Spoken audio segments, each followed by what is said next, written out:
If you listen to the Nile at night, they say you can still hear them. Not the fishermen, not the river birds, but a faint hum, like women singing in a language the river remembers. The locals near Aswan will tell you it's just the wind in the reeds, but they'll also tell you not to swim near the old temple walls after midnight. Not unless you want the priestesses to notice you. The story begins long before Egypt had its first pharaoh, or at least that's how the priestesses told it. They said Isis was there when the first waters rose, when the land pushed itself up from the flood, and when the first seed took root in the black soil. Isis was not simply a goddess, she was the Nile's other half. And her priestesses were not simply women, they were the Nile's memory made flesh. We know of them now through broken walls, chipped reliefs and scraps of papyrus that somehow escaped centuries of flood and conquest. But in their time they were the guardians of knowledge older than most kings. They decided which pilgrim would be blessed and which would be turned away. They whispered into the ears of generals before campaigns. And they prepared pharaohs for burial in ways no other temple dared. Some even say they knew when the Nile would flood months before the scribes had a clue. The first Europeans to stumble upon the temple ruins in the 19th century expected decay.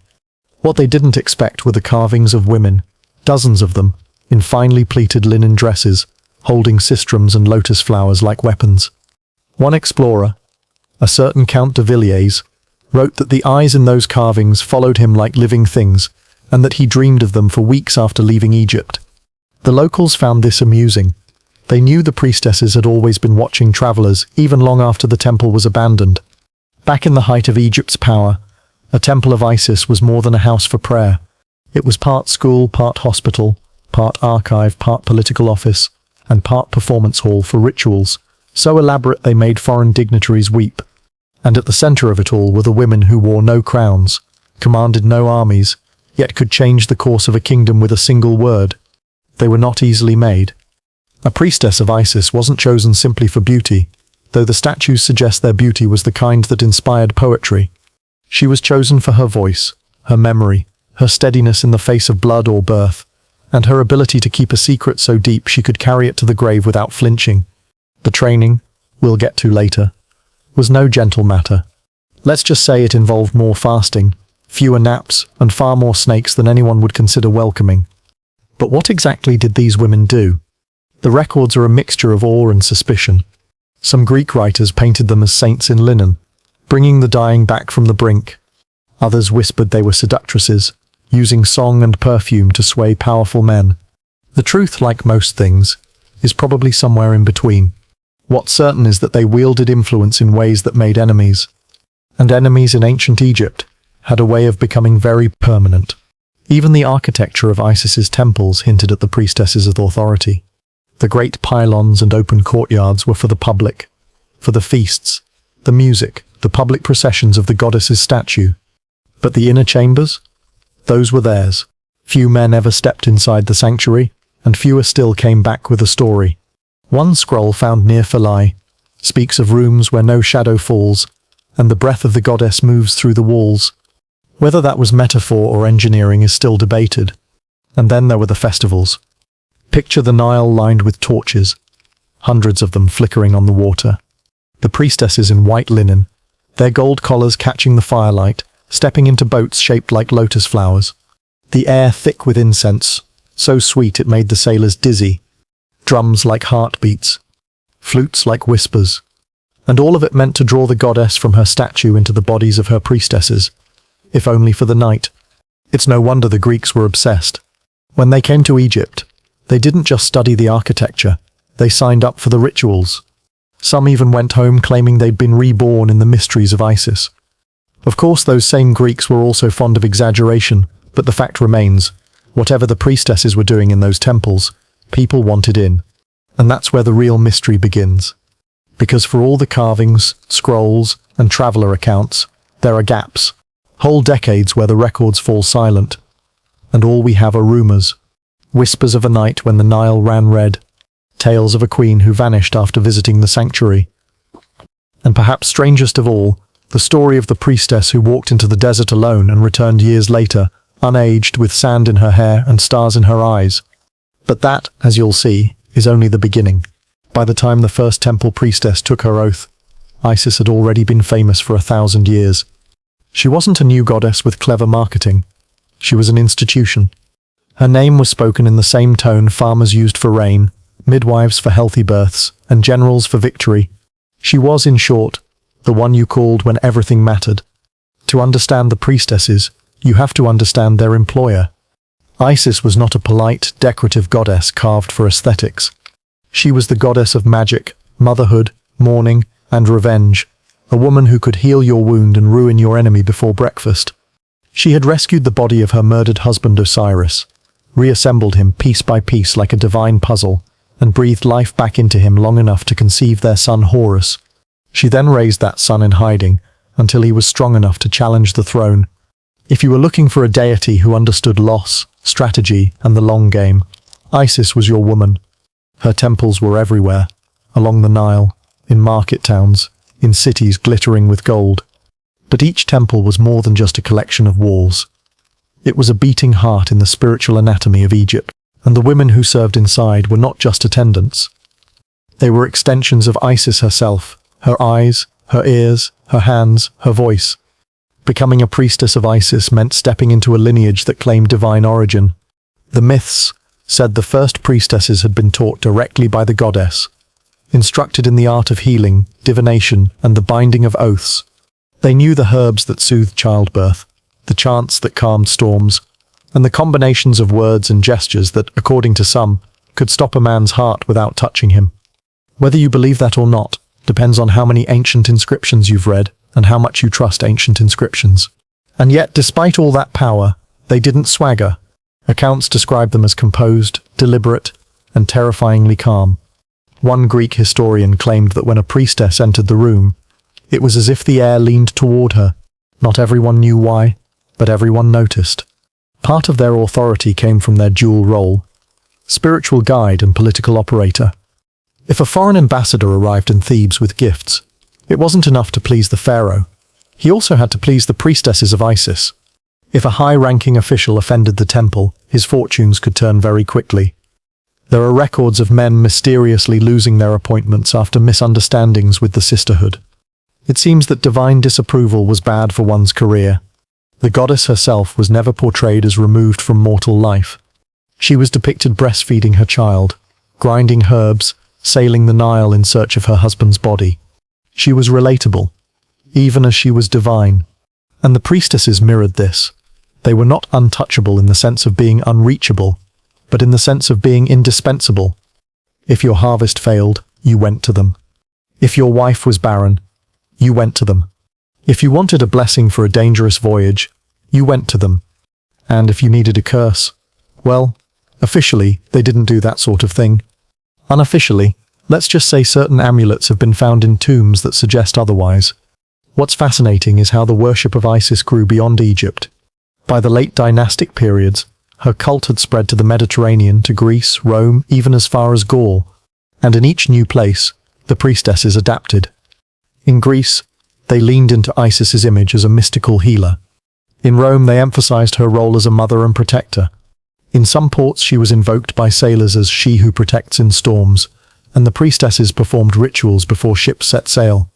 This adaptability is one reason Isis worship survived political upheavals that crushed other cults. Another reason was the priestesses themselves. They were the public face of the goddess, and they understood PR long before the term existed. They maintained networks between temples, shared news and resources, and knew exactly when to be generous and when to be enigmatic. A well-timed miracle, or the suggestion of one, could cement loyalty for generations. And yet there was always an undercurrent of danger. The goddess's myths were full of vengeance. She could weep with you, and then destroy the one who made you weep. Her priestesses carried that duality. Those who served her swore loyalty to life and healing, but they also kept the goddess's secrets about justice, and justice in ancient Egypt was rarely bloodless. Archaeologists have found temple inscriptions warning initiates that betrayal would bring the blindness of Ra and the silence of the tomb. Whether that was a poetic threat or a literal one is still debated, but it made an impression on those who entered. Imagine being a 17-year-old novice, barefoot on cool stone, hearing the high priestess tell you that if you ever broke the oath, the goddess herself would follow you into the afterlife. It probably kept most of them in line. Still, For all the intimidation, there was love in their service. The priestesses saw themselves as part of a cosmic household, Isis as the mother, Osiris as the father, Horus as the son, and the temple as the home where all Egypt's children could come for help. And for centuries that household ran smoothly. But empires change, and gods change with them. The rise of foreign rulers, the shifting of trade routes, and the inevitable push and pull between temples for influence would test even a goddess as adaptable as Isis. And when those pressures came, it wasn't the pharaohs who felt it first. It was the women in white linen, standing at the temple gates. They didn't all come from palaces. Some came from fishing villages where the Nile mud stuck to their ankles. Some from merchant families who traded copper for grain. And a few, very few, came from the shadow of the throne itself. Daughters of high officials or even royal blood. But once they passed through the temple gates, they all wore the same thing, white linen. White linen in ancient Egypt wasn't just a fashion choice. It was a statement. It meant purity, ritual cleanliness, and less poetically, you had access to the best laundry methods in the kingdom. This was important, because temple life was full of incense smoke, oil lamps, and the occasional goat sacrifice. Yet the priestesses' robes were always immaculate. Visitors often described them as walking beams of light, which was probably helped by the fact they powdered their skin and used fragrant oils before every ceremony. Even their appearance was part of the ritual. The goddess was perfection, so her servants had to look the part. The path to becoming one of them wasn't a straight road. Girls were usually spotted young. A good memory, a clear singing voice, a calmness in the face of blood or birth could draw a priestess's attention. Sometimes families offered daughters to the temple as a way of honoring the goddess, and, if we're being cynical, to improve the family's standing. Other times, the temple actively sought recruits, especially if one of the senior priestesses had a dream about a certain child. And in Egypt, if a high-ranking priestess dreamed about your kid, you didn't argue. Once chosen, the girl became a daughter of the temple. This didn't mean she was locked away from her family forever. It meant her life would now orbit around Isis's service, with visits home allowed but rare. Her training began with the basics, learning hymns, memorizing the goddess's many epithets, practicing ritual gestures until they became second nature.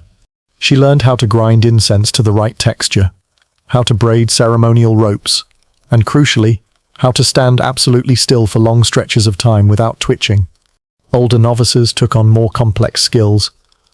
They studied herbal medicine, astrology, and sacred geometry. They learned to read and write, a privilege still denied to most Egyptian women, so they could copy spells and temple records. And they learnt discretion the way some children learn a second language, through constant repetition and subtle fear. One wrong word about temple matters outside the walls, and you'd be doing the less glamorous jobs for a very long time, like scrubbing altars at sunrise. In winter, contrary to the romantic image, the priestesses weren't all delicate mystics floating around with lotus flowers. They worked. They hauled jars of sacred water from the Nile, carried offerings, prepared ceremonial feasts, and tended to the sick in the temple's healing rooms. Some of them acted as midwives, bringing new life into the world while chanting prayers to Isis for protection. And when the festivals came, they became performers, dancers, singers, narrators of myth. The sisterhood wasn't just about silent devotion, it was about making the goddess real to anyone who walked through the temple gates. Hierarchy mattered. At the top was the high priestess, the official daughter of the sun, who spoke for Isis during public ceremonies. Below her were ranks that mixed seniority with specialization. Healers, archivists, astrologers, singers, and those responsible for managing temple property. Because make no mistake, the temples of Isis were wealthy, and someone had to keep track of the grain silos, the livestock, the gold jewelry gifted by nobles. If you thought this was just about incense and chanting, think again. Half the sisterhood's power came from its meticulous control of resources. But it wasn't all politics and ceremony. Inside the private chambers, life could be surprisingly ordinary. Novices whispered to each other over bread and dates. They compared dream interpretations, argued about which ointment kept skin soft the longest, and traded gossip about visiting dignitaries. One fragment of a papyrus letter, possibly from a young priestess to her friend, complains that her ceremonial sandals gave her blisters, and that she preferred bare feet like the goddess in her travels. It's a small thing, but it's proof. Even in a life wrapped in ritual, they were still human. And there was solidarity. The white linen wasn't just uniform, it was armor. It meant you belonged to something older and larger than yourself. When one priestess was in trouble, the others closed ranks. If a petitioner insulted a sister, word spread fast, and that man's petitions had a way of disappearing under other urgent matters. You didn't cross the sisterhood lightly. Still, joining them came with sacrifices. Most priestesses swore vows that meant no marriage, no children, and no personal property beyond what the temple allowed. They lived in service to Isis alone, which, depending on your perspective, was either liberating or deeply confining. There were exceptions. Some left the order later in life, sometimes to marry, sometimes to retire in quiet villages. But for many, the temple was not just where they worked, it was where they would die. By the time a novice became a full priestess, she had spent years learning to blend devotion with discipline. Her movements in the ceremonies were precise. Her voice could carry a chant across a crowded courtyard. Her face was unreadable to strangers, but warm to the faithful. And she knew, as every sister knew, that the temple wasn't just a building. It was a living network of power, belief and tradition. And she was now one of its vital threads. Next came the first major rite of passage, the initiation ceremony that removed her novice's linen and replaced it with the full regalia of Isis's servant. But that's a scene you'll want to see in detail. And it's where our story turns from training to transformation. It always happened at night. Not because the priestesses feared the day, but because initiation was not for the eyes of the casual pilgrim. The temple gates closed early that evening. The usual incense thick in the air, and the novices were summoned to the inner court by the low beat of a drum. No words, just the drum, steady as a heartbeat. The girl, for she was still a novice until this moment, was barefoot. Her white linen robe was plain, without embroidery, without the gold thread that marked the senior sisters. Around her head was a simple cord. In her hands, nothing. If she was nervous, she hid it. If she was terrified, she hid that too. The high priestess waited at the center of the courtyard. She was the only one whose robe was not white but pale gold, catching the flicker of torchlight. In her hands, a folded veil, translucent, almost invisible unless the light hit it just right. That veil was the symbol of the initiate's new life. It represented secrecy, vision, and the thin line between the mortal and the divine. It was said that once a woman looked through it for the first time, she would never see the world in the same way again. The ceremony began with the novice's silence. From the moment she stepped into the courtyard, she was forbidden to speak until it was over. This was not just a test of discipline, it was symbolic. The first gift the goddess demanded from her servants was their voice. Not permanently, but long enough to understand that words were sacred and should be given only when necessary. The veil was the return of that voice, purified and reshaped. She was led by 2 senior priestesses, one on each side, into the hall of columns. The sound changed there, the torches popped, the drum echoed in stone, and the smell of incense seemed heavier. On the walls, scenes of Isis's life glimmered in the light. The search for Osiris's body, the birth of Horus, the nursing of the infant under the shade of papyrus reeds. Each scene was a reminder. The goddess's life was one of loss, patience and cunning, and so would be the life of her servants.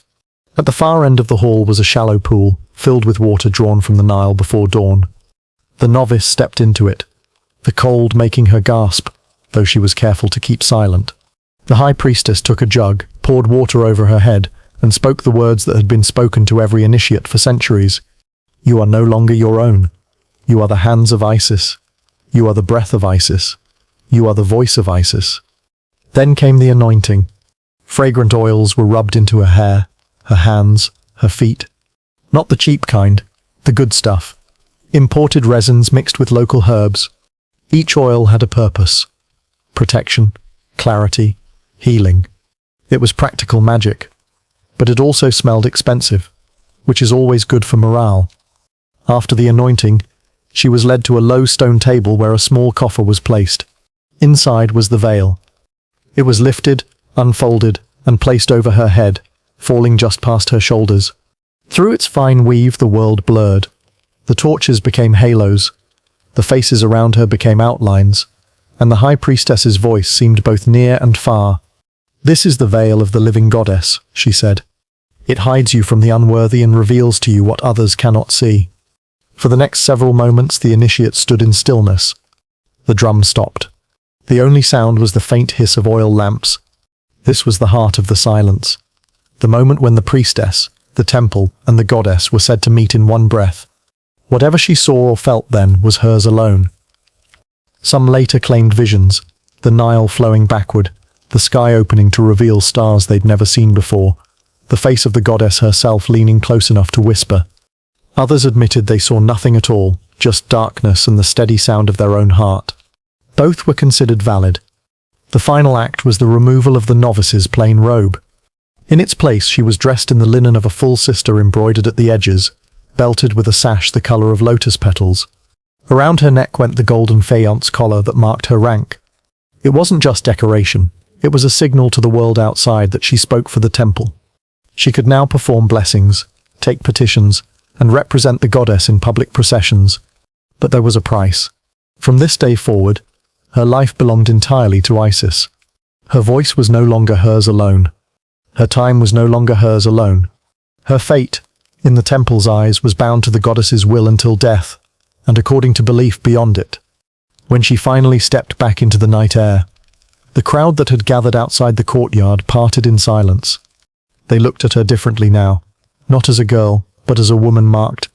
She had crossed a threshold that could not be uncrossed. And somewhere in the darkness beyond the torches, the Nile moved on as if nothing had happened. But perhaps if you listened carefully, you might hear a faint hum as though the river approved. From the outside, the Temple of Isis looked like a fortress. High stone walls, towering pylons carved with stories of gods and kings. Pilgrims and traders only saw the open courtyards where sunlight poured down on flagstones warmed by the desert heat. But to the women who lived and worked there, the temple was a maze, a house of 1,000 doors, some of which you could never open twice. The front gates led to the processional courtyard, where the public rituals happened. This was the showpiece, all grandeur and spectacle. Here, the statue of Isis was carried in a gilded shrine during festivals, the air thick with incense, drums echoing against stone and petals raining down from the colonnades. But behind the grand facades was another world entirely. If you walked with the right guide, you could slip into a narrow passage tucked behind the painted reliefs. These side corridors led deeper into the temple's private body, the parts the public never saw. The walls were plain here, the floors cool, the air heavier. The light changed too. It was dim, golden from oil lamps, so shadows stretched in strange ways. In these hallways, footsteps sounded different. Not the loud shuffle of the outer court, but soft, deliberate movements. Some doors opened into workrooms. One for grinding incense into the precise powder needed for rituals. Another for preparing ointments and herbal medicines. Yet another for mending ceremonial robes and bead collars. Each had its own smell. Resin and myrrh in one, crushed mint and honey in another. Then there were the libraries. Yes, plural. The first was a public archive of hymns and temple accounts, records of grain stores, lists of offerings, festival timetables. The second, deeper in, held texts the priestesses guarded like treasure. These were not for the curious. They included healing formulas, star charts, maps of sacred sites, and if rumor is to be believed, spells for protection, love, and vengeance. Some scrolls were written in scripts so old that even the priestesses needed special training to read them. The deeper you went, the more the rooms changed from practical to strange. Small chambers with nothing but a carved lotus seat. Hallways where the floor sloped downward for no apparent reason. Antechambers lined with niches that once held jars, statues, or, according to one archaeological guess, offerings that had to be kept away from daylight. If you didn't know your way, you could circle back without realizing it.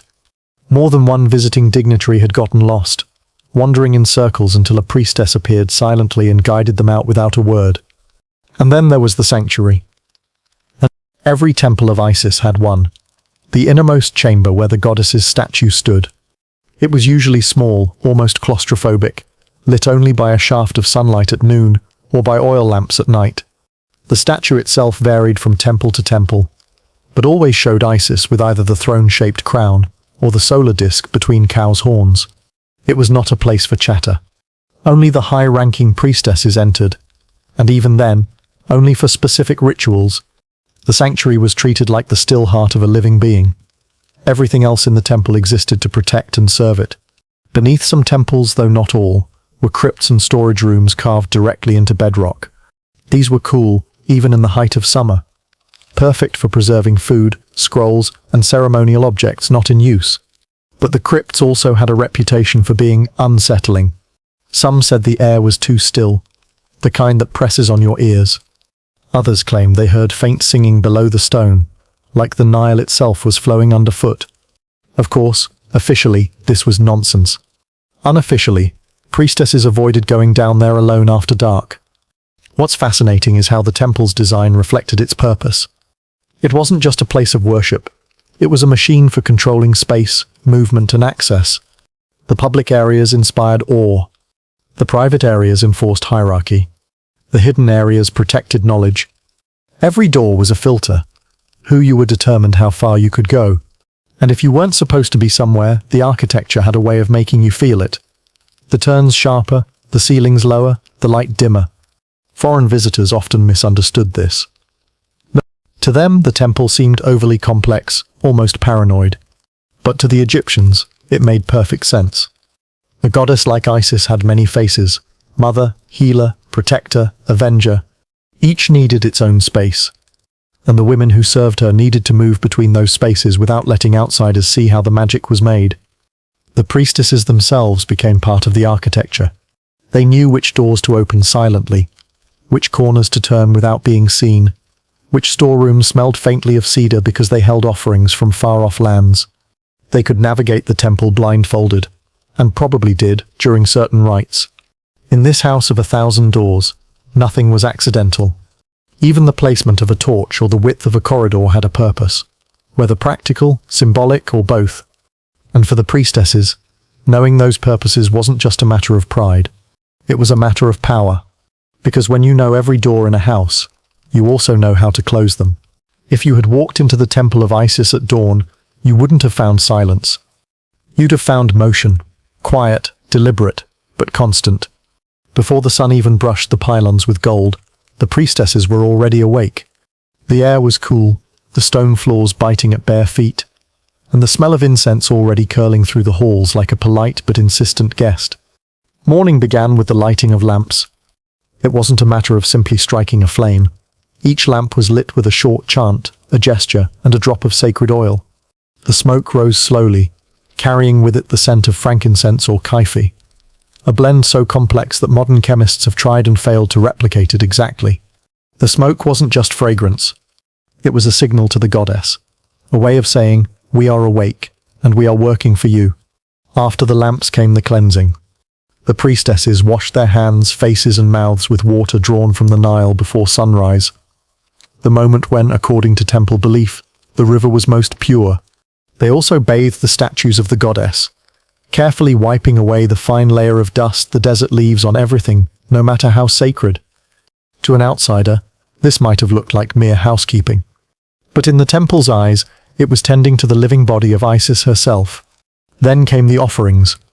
Bread baked in the temple ovens, honey, fresh flowers, figs, milk, and occasionally a roast goose if the festival calendar demanded it. Each was placed with precision on low tables before the statue, and each was arranged to look as pleasing as possible. If you've ever tried to make a platter of figs look ceremonial at 6 in the morning, you'll appreciate the skill involved. The mid-morning hours were for petitions. People from the city and surrounding villages would arrive at the gates with requests: blessings for a pregnancy, healing for a wound, protection for a merchant about to set out on the river. The priestesses listened, nodded, and sometimes took the petitioners into small side chambers, where herbs, oils, and whispered prayers did their work. A few left with amulets tied around their wrists. Others left with instructions that sounded more like riddles than advice, which, frankly, was part of the allure. By midday, the heat turned the temple's courtyards into open-air ovens, so much of the work moved indoors. Here, in the shaded rooms, the priestesses prepared for the next round of ceremonies, mixing incense, sewing new linen sashes, polishing bronze ritual instruments until they shone like mirrors. There was a rhythm to it, a kind of sacred housekeeping that kept the goddess's house spotless and ready at all times. But the temple wasn't just a workplace. It was a school. You could pass by a chamber and hear a senior sister teaching novices to read hymns in hieroglyphics. Another room might be full of young women practicing chants until their voices carried just the right blend of clarity and resonance. Some were learning to play the sistrum, a metallic rattle whose shaking was said to please the goddess and banish spirits that overstayed their welcome. If you've ever heard 20 young women practicing sistrum in unison, you'll know why it could also banish anyone with a headache. Afternoons brought the quieter work copying texts, sorting herbs in the apothecary, making offerings to smaller shrines within the temple complex. It was also the time for private devotion, kneeling in shadowed alcoves, whispering prayers to Isis, or meditating in the faint cool breeze from the Nile. For all their duties, the priestesses still saw themselves as her daughters, and daughters always made time to speak with their mother. And then as the day tilted toward evening, the temple began to change again. The heat softened, shadows lengthened, and the scent of perfume stronger, more exotic than in the morning began to drift through the halls. This was preparation for the night rituals, when the goddess was honored in ways the public rarely saw. The moonlit ceremonies were the most intoxicating. Priestesses in white linen would move like a tide through the colonnades, carrying lamps that swayed with each step. They would sing hymns in voices that seemed too large for their bodies, the harmonies rising and falling like the river itself. Some nights, the ritual involved carrying the statue of Isis out into the open air, letting the moonlight fall directly on her face. On others, it meant closing the sanctuary doors and performing rites that were never written down, the kind only passed from one high priestess to the next. The perfume was part of it. It clung to the air and the skin, a mixture of blue lotus, cinnamon, myrrh, and a dozen other ingredients kept secret by the temple. It was so distinct that visitors often swore they could smell it, years later when recalling the ceremony, as if the goddess had marked them in some invisible way. By the time the lamps were extinguished and the last chants faded, the temple was a different place than it had been at dawn. The bustle had turned to stillness. The scent of incense lingered like an echo. And somewhere, perhaps, the goddess herself smiled at the work done in her name. In those perfumed shadows, the priestesses lived their lives, part devotion, part discipline, part mystery. It was not a life for everyone. But for those who belonged, it was the only life worth living. The Temple of Isis was not just a place of prayer. It was a hospital, a pharmacy, and depending on who you asked, a very well-disguised laboratory. While other temples focused purely on ritual, Isis's priestesses were known for their skill with the human body. They delivered babies, stitched wounds, treated fevers, and brewed remedies for everything from toothaches to snake bites. If the Nile was Egypt's lifeline, the Temple of Isis was where that life was patched up when it began to fray. Healing was considered a sacred act. To treat a wound was to restore balance, marked between body, spirit, and the will of the goddess. Patients often left the temple convinced that Isis herself had touched them through the hands of her priestesses, and sometimes the priestesses didn't argue with that interpretation. They worked with herbs most Egyptians had never even seen. In the temple gardens hidden behind high mud brick walls, they grew mandrake, blue lotus, fenugreek, coriander, and plants whose names are now lost to time. Some were harmless, and used for daily tonics. Others could put a man to sleep so deeply he wouldn't wake until the priestess said so. A few, if mishandled, could stop his heart. And the temple's apothecary was a place of ordered chaos. Clay jars lined the shelves, each marked with a symbol rather than a name, because secrecy was part of the job. Bundles of dried plants hung from the rafters, and the air was thick with the sharp scent of crushed leaves and boiling brews. The sound of pestle against mortar was constant, a quiet rhythm to the room. You didn't wander in here unless you had permission or a death wish. Midwifery was another key duty. Women came to the priestesses to ensure safe childbirth, believing Isis, who had once hidden and raised Horus herself, would protect them. The priestesses would anoint the expectant mother's belly with scented oil, chant over her during labor, and cut the cord with a bronze blade that was kept ritually pure. Infants were given a drop of honey on their lips, a gesture meant to sweeten their first breath of life. They also knew how to handle less joyful tasks. When childbirth went wrong, or when disease swept through the city, the priestesses cared for the dying. Some say they had rites to ease the passage to the afterlife, whispering the goddesses' names into the ears of the fading. It was said that no one died afraid in the Temple of Isis. Whether that was because of divine comfort or the calming effects of certain herbs, no one could say for sure. Not all their knowledge was approved by polite society.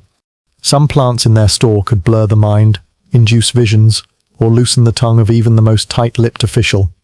A few ancient writers accused the priestesses of using these for purposes unbefitting the holy. Of course, those same writers were often political enemies of the temple, so it's hard to know where the truth ends and the gossip begins. Still, the idea of a sisterhood with access to rare drugs and the skill to use them was enough to keep even powerful men on their best behavior. Their understanding of anatomy was remarkable for the time. They knew how to set broken bones, how to clean wounds to prevent rot, and how to use honey, a natural antiseptic, to seal cuts. They could feel for a pulse at the wrist and tell whether an illness was passing or fatal. In an age where medicine was as much art as science, their track record was good enough to keep the temple's reputation shining. Of course, their role as healers blurred with their role as keepers of magical knowledge. A healing potion might also contain a charm. A poultice for fever might be wrapped in linen, inscribed with protective spells. Was it the herb or the magic that cured the patient? The priestesses would smile and tell you, both. Healing also gave them access to secrets. When a merchant came for treatment, he might mention a dispute with a rival. When a noblewoman sought help with fertility, she might share the private troubles of her household. The priestesses listened, nodded, and said nothing, but information, like herbs, could be stored for later use. It wasn't unusual for foreign visitors to seek them out. Travelers from Nubia, Greece, and beyond brought gifts for the temple in exchange for healing that local doctors couldn't manage. Some stayed for weeks, recovering in the temple's guest quarters. Whether this was because the priestesses were excellent healers, or because their company was uniquely compelling, we leave to history to decide. By night, the apothecary quieted, but the work never truly stopped. A torch would flicker in the garden, a pestle would grind in the shadows, and somewhere deep in the temple, a priestess would be mixing something in a clay bowl, something you probably didn't want to drink unless you were very, very sure you trusted her. For those who saw only the white linen and gold collars, the priestesses of Isis seemed like gentle keepers of faith. But step into the apothecary, and you'd realize they were also chemists, surgeons, midwives, and when necessary, the quiet executioners of the goddess's will. Every temple had its scroll room, but the one in the house of Isis was unlike anything outsiders imagined. To the casual visitor, which, to be fair, almost no one ever was, it would have seemed unremarkable. A dry chamber lined with shelves of reed and cedar, filled with neat rolls of papyrus. But the truth was that the library of the priestesses wasn't a library in the modern sense. It was an arsenal. The scrolls were written in different hands, from different centuries. Some were crisp and fresh, copied only months earlier. Others were so old the fibers flaked at a touch. The ink faded to the color of dried blood. They were arranged not alphabetically, but according to a system that only the senior archivists understood, part practical catalogue, part ritual order. A visitor might see 3 scrolls on healing side by side with one on star charts, and one on the interpretation of dreams. To the priestesses, it made perfect sense. Knowledge wasn't separated by category. It was woven into a single web. The first layer of the library was public enough: hymns, ritual scripts, calendars of festivals, genealogies of the high priestesses. These could be read aloud in the temple courtyards during certain ceremonies. But past the first layer, things became different. Behind a carved cedar screen, in a section lit by a single lamp, were the scrolls the priestesses never shared. These were the ones bound with cords, sometimes sealed with wax marked by the sign of Isis's throne. Breaking a seal without permission wasn't just a crime against the temple, it was an invitation to be expelled, and according to whispers, cursed. What lay inside those bindings? Recipes for poisons so subtle they took weeks to work. Cures so potent they bordered on miraculous. Instructions for carving amulets that could sway a court case or win a lover's devotion. Star maps showing planetary alignments for the next 1,000 years. Not for navigation, but for knowing when certain gates between worlds were open. One scroll described the breath of Isis, a breathing pattern said to bring prophetic dreams. Another, written in a cramped, almost desperate script, listed the names of spirits bound to specific stones buried in the temple courtyard. One was simply labeled, "Do not read aloud," which of course made it the most tempting of all. There were foreign texts too. The priestesses had traded knowledge with travelers from Nubia, the Levant, even Greece and India. Some scrolls were in languages few in Egypt could read, and yet they were kept perhaps because they contained rare herbs' names, or perhaps because the very act of possessing them added to the temple's prestige. The library was also a vault for political knowledge. Records of grain shipments, debts owed by noble houses, treaties sealed in the presence of the goddess. A well-timed reminder of such documents could persuade even the most stubborn official to cooperate. This was the kind of power you didn't wave around. You kept it folded in papyrus, waiting for the right moment. The room itself was designed to discourage loitering. There were no benches.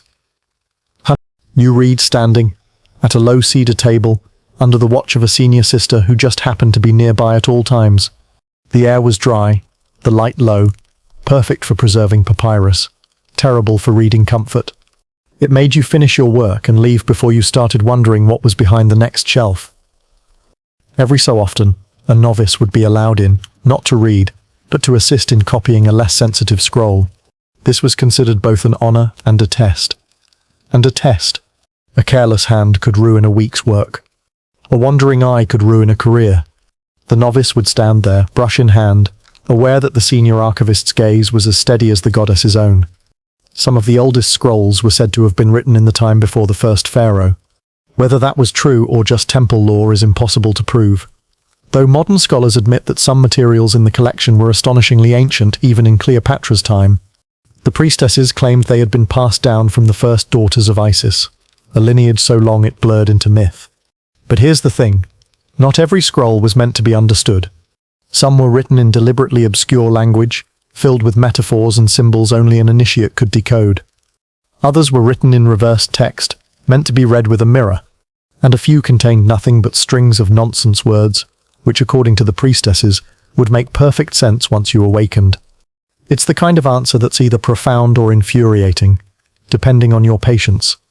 By keeping so much hidden, the temple ensured that outsiders, and even lower-ranking insiders, could never claim to know all of Isis's secrets. The scrolls were more than knowledge. They were leverage, mystery, and reputation rolled into one, and the priestesses guarded them the way a crocodile guards its nest, patiently, fiercely. So the next time you hear about an ancient library lost to time, remember, some weren't lost at all. They were hidden on purpose. From the moment the temple gates opened at sunrise, they came. Some on foot, dusty from days of travel, some in small boats, tied to the temple's landing, carrying baskets of figs or jars of beer as offerings. A few arrived in fine litters borne by servants, the linen curtains drawn to hide the identity of the person inside. The Temple of Isis was not just a place of worship, it was a destination, and the women inside knew exactly how to receive a guest.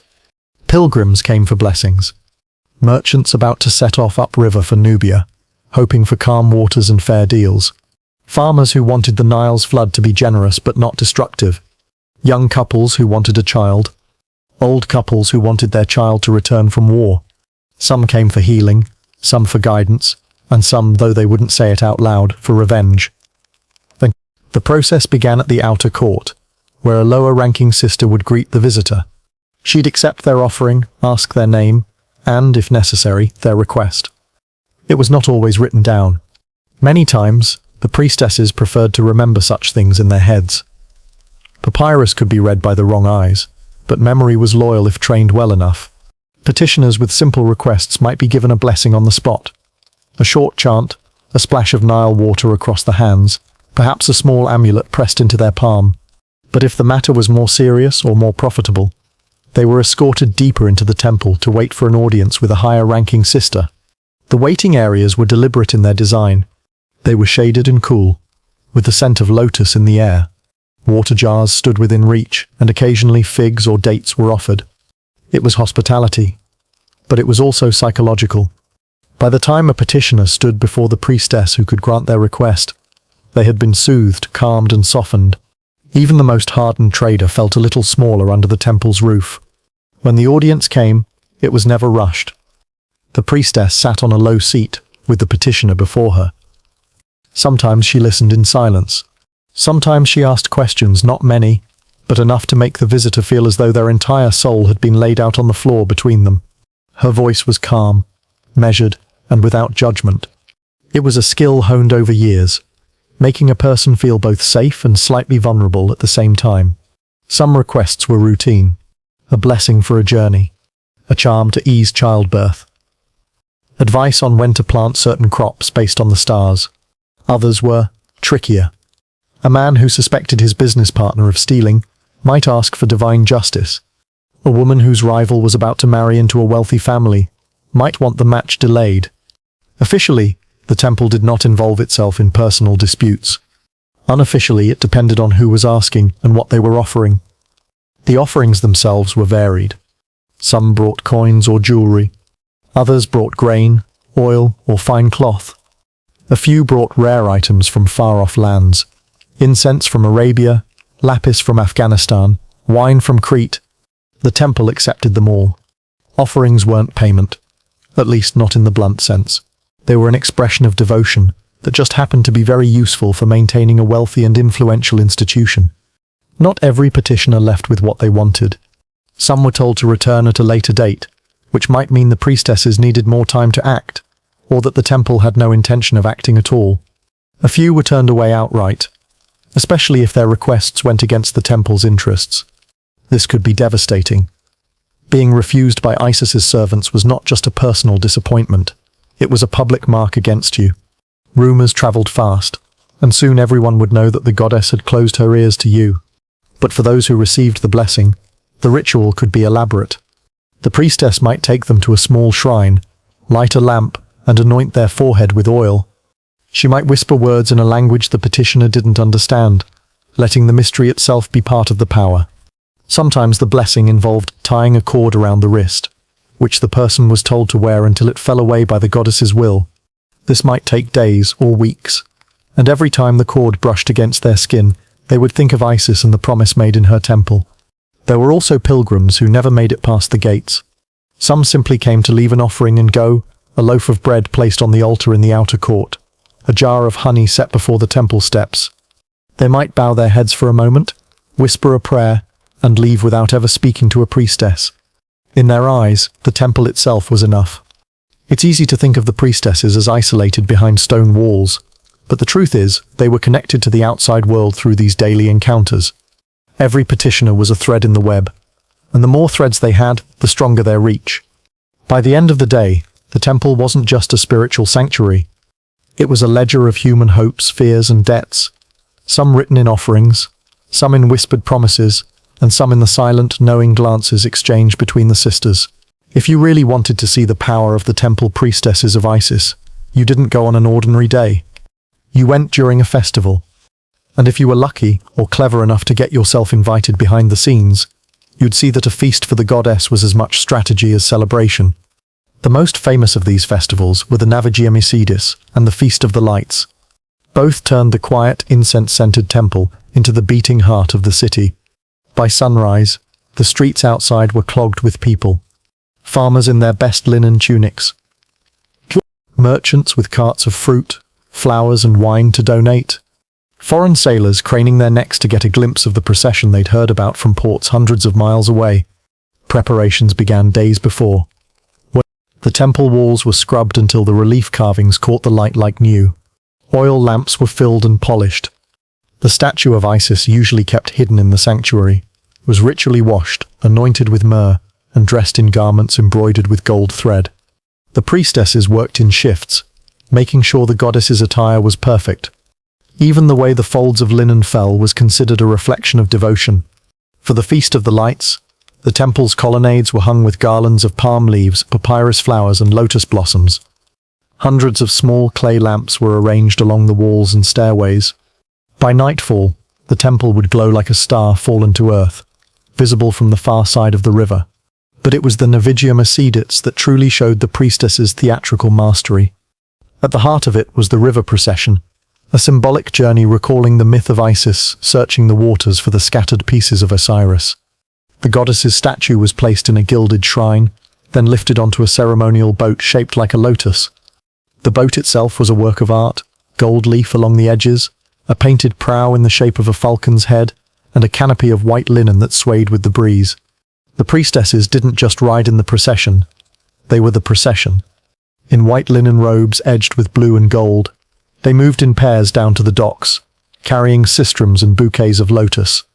Their hair was oiled and braided with beads that caught the sun. They were living symbols of purity, grace, and divine authority. To the crowds, they weren't just women, they were the hands and voice of Isis. Drums began to beat, slow at first, then building. Flutes joined in, then the rattling of sistrums, until the entire procession pulsed with rhythm. Onlookers threw flowers, waved palm fronds, and shouted blessings. Some waded into the shallows just to touch the side of the ceremonial boat as it passed. The priestesses accepted these gestures with serene expressions. Eyes forward, the weight of centuries of tradition balanced on their shoulders. The river journey was not short. The ceremonial boat glided past villages, fields, and smaller shrines along the banks. At certain points, the priestesses would perform short rites, tossing offerings of bread, milk, or perfume into the water. These were not random gestures. Each was tied to a specific prayer for the fertility of the land, the safety of travelers, or the blessing of the flood. Back at the temple, preparations for the feast continued.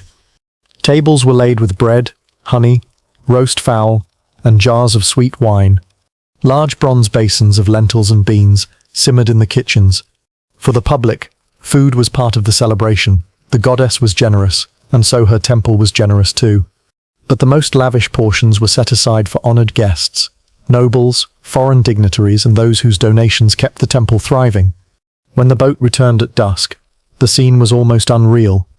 Torches lined the docks, their flames reflected in the dark water. The statue of Isis, now scented heavily with incense from the river rites, was carried back through the streets on the shoulders of the priestesses and temple servants. The crowd's cheers mixed with the steady beat of the drums, until the sound felt like it was coming from the stones themselves. Once the goddess was back in the sanctuary, the public feast began. People ate, drank, and danced in the outer courtyards. Storytellers recited the myths of Isis and Osiris. Children ran between the legs of musicians, their laughter mixing with the music. Inside the temple, in the more private chambers, the priestesses held their own ceremonies, prayers and chants meant to seal the day's blessings, so they would carry through the year. The festivals were more than devotion. They were diplomacy. Each one reminded the city of the temple's wealth, organization, and importance. Foreign visitors returned home with stories of the beauty of the priestesses and the generosity of the goddess. Local merchants left with full bellies and a renewed sense of loyalty. Even the skeptical couldn't deny the spectacle's effect. In the presence of such grandeur, it was easy to believe the goddess was real and that her favor mattered. By the time the lamps burned low and the last musicians packed up, the temple had reaffirmed its place at the center of civic and spiritual life. And the priestesses, though their feet ached and their voices were hoarse, knew they had done their job. The goddess had been honored. The people had been awed. And somewhere, in the quiet darkness of the sanctuary, Isis herself, or at least the part of her that lived in human imagination, smiled. The pharaohs liked to think of themselves as the living gods of Egypt. And officially they were. But anyone who had spent enough time near the inner courts knew that when it came to certain matters, especially those the royal advisors couldn't touch, the pharaoh sometimes listened to women in white linen more than to men in gold collars. The priestesses of Isis didn't hold political office. They didn't command armies. They didn't draft laws. But they understood something that often eluded the most powerful men in Egypt. Influence is quiet, and it works best when people forget you're using it. When a pharaoh visited the temple of Isis, it was never a casual stop. It was a performance, part devotion, part politics, and part theater for the crowd. The people saw him kneel before the goddess's statue, place offerings of gold and incense, and receive the blessing of the high priestess. What they didn't see was the private audience that often followed. In the sanctuary's side chamber, away from the public gaze, the high priestess would speak with the pharaoh. Sometimes she would deliver a simple message from the goddess. Good omens for a harvest, a warning about a coming flood. Other times, the conversation was less divine and more practical. The temple, after all, had eyes and ears in places the palace did not. Merchants whispered their troubles to the priestesses. Travelers spoke of unrest in distant towns. Midwives heard the complaints of noble women whose husbands were away too often, or not away enough. All of this flowed back to the temple like water to the Nile. And when necessary, It was poured into the pharaoh's ear in a way that made it sound like prophecy. The pharaohs weren't fools. They knew the priestesses had their own interests.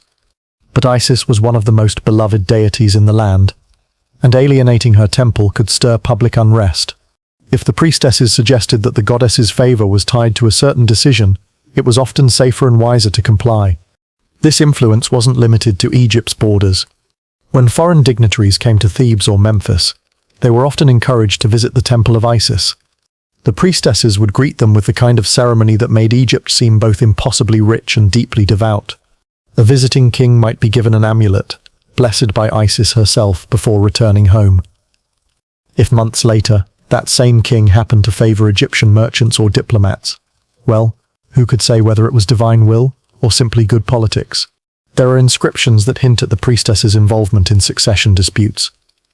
When a pharaoh died and rival heirs vied for the throne, both sides sought blessings from Isis's temple. The high priestess's choice, sometimes made publicly, sometimes delivered in whispered words to key officials, could tilt the balance. After all, if the goddess favored one heir, could the other really hope to win the people's loyalty? Of course, the priestesses were careful. They never openly opposed a pharaoh.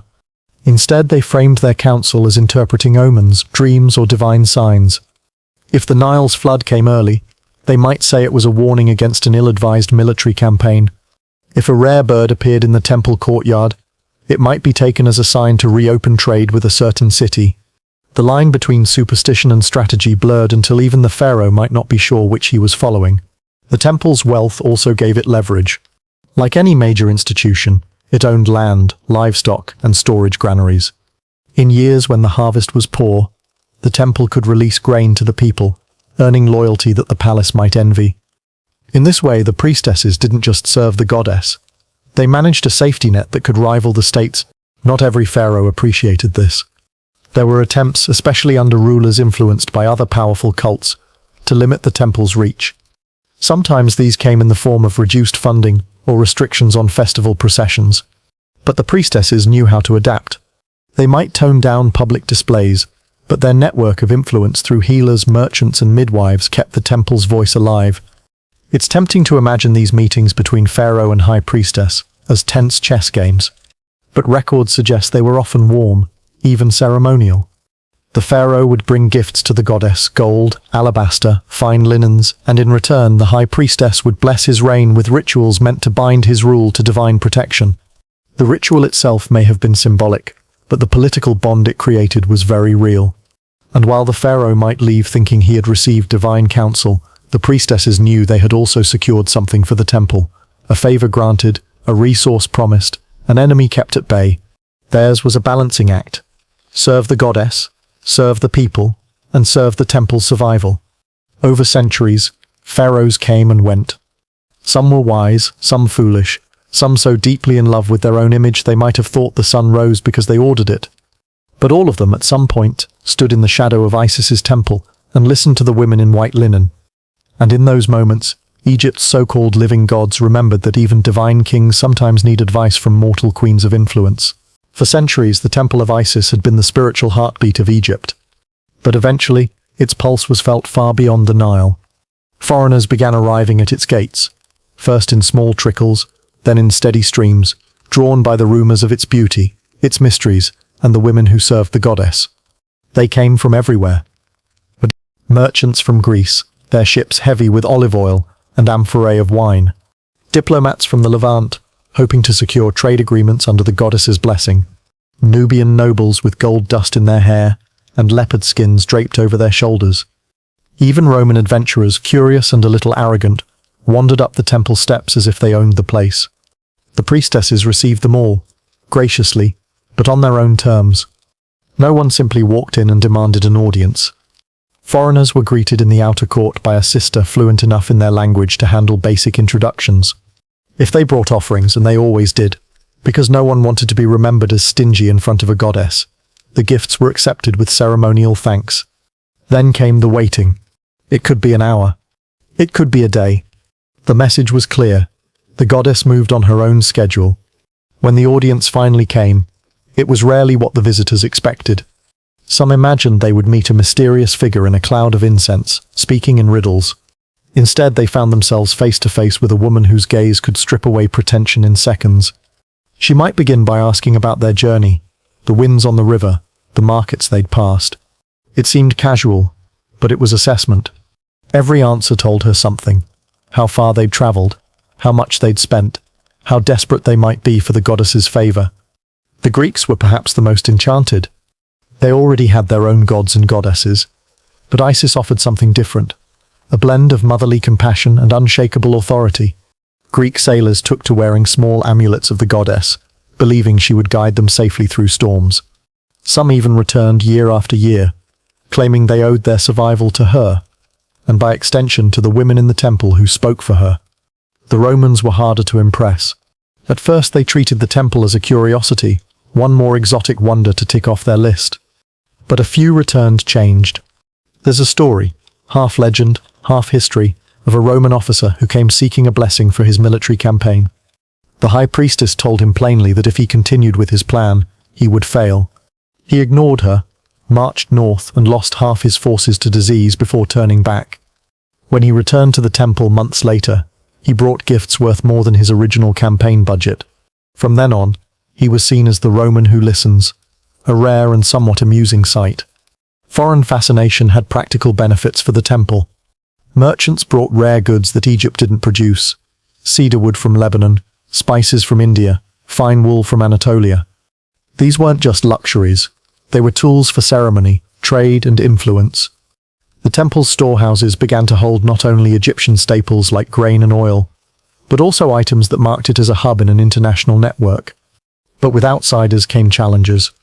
Some foreigners misunderstood the temple's customs, assuming their own status would allow them to bypass protocol. Those who tried to bribe their way past the formalities quickly learned that the priestesses didn't just guard spiritual power, they guarded pride. A visitor who disrespected the order of things might find their petition delayed indefinitely, a polite phrase meaning never. There was also the matter of secrecy. Foreigners often wanted to see the inner chambers, convinced that some great treasure or magical relic was hidden there. The priestesses were masters at offering just enough access to keep interest alive while never revealing anything important. A Greek scholar might be shown a copy of a hymn, never the original. A Roman matron might be allowed to witness a small blessing, never the full moonlit rites. The mystery was the point. Over time, some foreigners became not just visitors, but devotees. Small shrines to Isis began appearing in foreign cities, tended by local women who had once been pilgrims to Egypt. These daughter shrines often tried to copy the look and feel of the Egyptian temples, but without the full training of the priestesses, they were pale imitations.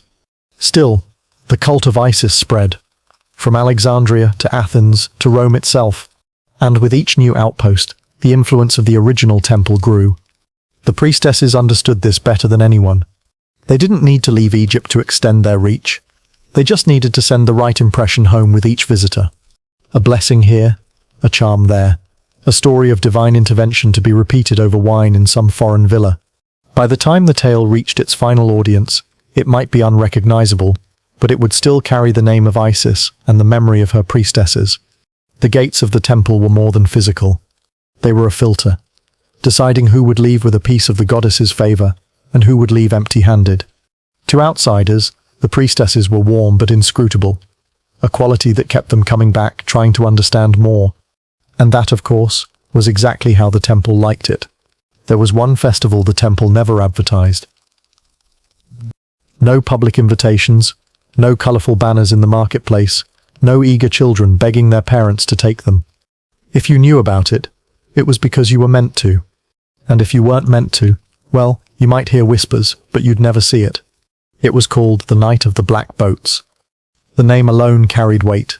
Even among the regular petitioners and festival goers, it was spoken carefully, as though the sound itself could summon something. Some claimed it was a rite for the goddess's most devoted followers. Others said it was a ritual of vengeance, calling on Isis, not as the mother or healer, but as the avenger, the one who hunted down those who wronged her. It began after sunset, when the temple gates were closed and the last of the ordinary worshippers had gone home. The courtyards fell silent. The air seemed heavier, as if the night had pressed down a little closer to the ground. Only the priestesses remained, moving through the halls with quiet precision. In the sanctuary, the statue of Isis was dressed differently. No bright gold or white linen, but deep indigo robes edged with silver. Her crown was the lunar disk, not the throne, and at her feet lay a coiled silver serpent. This was not the nurturing mother of harvest blessings. This was the goddess who plotted under the cover of darkness. The black boats themselves were stored in a locked chamber near the river. They were not large. Each could hold perhaps 4 or 5 people. But they were painted entirely in pitch from the hull to the oars. Even the lanterns hung at their bows were covered with thin cloth to dim the light. From a distance they looked like shadows drifting over the water. Only certain priestesses were chosen to take part. The selection was made in secret, but it was said that those chosen had been fasting for days beforehand, preparing themselves for whatever the night would bring. They wore dark linen robes tied with silver sashes, their hair bound in simple braids. Around their necks hung amulets shaped like the Eye of Horus, a symbol of protection for the journey. The ritual began at the temple's river gate, a heavy wooden door that opened directly onto a short pier. The chosen priestesses would file out in pairs, carrying bundles wrapped in black cloth, offerings, tools, or perhaps something else entirely. They boarded the black boats without speaking. Once all were in place, the high priestess gave a single signal, a slow raising of her hand, palm outward. The boats pushed off in silence, the only sounds the dip of oars and the occasional lap of water against the hull. No songs, no chants, not yet. The Nile at night could be eerie even on an ordinary journey, but this was something else. The moon, when visible, cast a faint silver trail across the water, broken only by the movement of the boats. The city lights faded behind them until there was nothing but river and darkness. After some distance, how far? No one outside the sisterhood knew. The boats would draw together in a loose circle. Lanterns were uncovered just enough to cast dim light on the water between them. Here, the chants began. Low, rhythmic, and in a language older than the temple itself, they rose and fell like the tide. Some said the words were meant to call the attention of the goddess. Others believed they were meant to call something else entirely. Something that answered to the goddess. The bundles were then unwrapped and lowered into the water. Sometimes they were filled with flowers and herbs, drifting on the surface until they vanished into the current. Other times, so the rumors went, they contained more personal offerings. Locks of hair, written confessions, small carved figures representing enemies or wrongdoers. Whether these were meant as pleas for protection or for punishment depended on the night. The ceremony would end with the high priestess pouring a libation into the Nile, a mixture of wine, oil, and crushed lotus petals. The lanterns were then covered again, and the boats turned back toward the temple, still in silence. By the time they returned, the eastern horizon was often just beginning to pale with the first hint of dawn. No outsider ever witnessed the night of the black boats in full. A few claimed to have seen the dark shapes on the river from a distance, but their descriptions always ended in speculation. Some swore the water around the boats glowed faintly, as though lit from below. Others insisted the air was so still that night that even the insects refused to sing. What's certain is that the ritual's secrecy only fueled its legend. Merchants muttered about rivals who had insulted the temple and then vanished within a season. Fishermen told stories of catching strange offerings tangled in their nets miles downstream, and once in a while a family would arrive at the temple days after the ritual, bearing gifts of thanks, though no one could say what exactly they were grateful for. For the priestesses, the night of the black boats was not about spectacle. It was about power, quiet, deliberate, and absolute. It reminded them that Isis was not just a goddess of life, but a goddess of justice, and that justice in Egypt could be as swift or as patient as the river itself. The priestesses of Isis were daughters of the goddess first, and women of the world second, or at least that was the official line. They took vows at initiation. No marriage, no bearing children, and no intimate attachments that could divide their loyalty. Their bodies, like their voices, belonged to the service of the temple. On papyrus, it all sounded noble. In practice, it was a vow that waged war against human nature. Celibacy was more than a spiritual ideal. It was a tool of protection, not just for the temple's reputation, but for its power. A priestess bound by love to a man could be influenced through him. A child could create a claim, a vulnerability, a scandal. By removing those possibilities, the temple kept its influence clean, unentangled in the messy politics of family and romance. But human desire is as stubborn as the Nile in flood season, and no rule, no matter how sacred, survives unbroken forever. There were stories, some whispered in the novices' quarters as warnings, others repeated in the marketplace with more enthusiasm than accuracy. One told of a young priestess in Memphis who fell in love with a Nubian merchant. For months they met in the shadows outside the temple walls, exchanging letters hidden in baskets of figs. When they were discovered, the punishment was swift. The merchant was exiled, and the priestess vanished from the temple rolls. Whether she was sent to a remote shrine, or quietly removed from the world entirely, was never made clear. Then there was the tale of the moon chamber scandal in Philippi, where a high-ranking sister was caught with a visiting Greek scholar during the night vigil. According to temple gossip, the high priestess herself intervened, not out of moral outrage but because the Greek was suspected of trying to pry secrets from her. Both were expelled before dawn, though the scholar's writings suggest he left with more regret about the woman than the knowledge he failed to steal. Despite the strictness, the temple understood that beauty and allure were part of its image. The priestess's appearance, the linen robes, the oiled hair, the gold collars, carried a power that attracted attention, even devotion. To deny that would have been naive. Instead, the temple controlled it, channeling that fascination into reverence for the goddess rather than for the woman herself.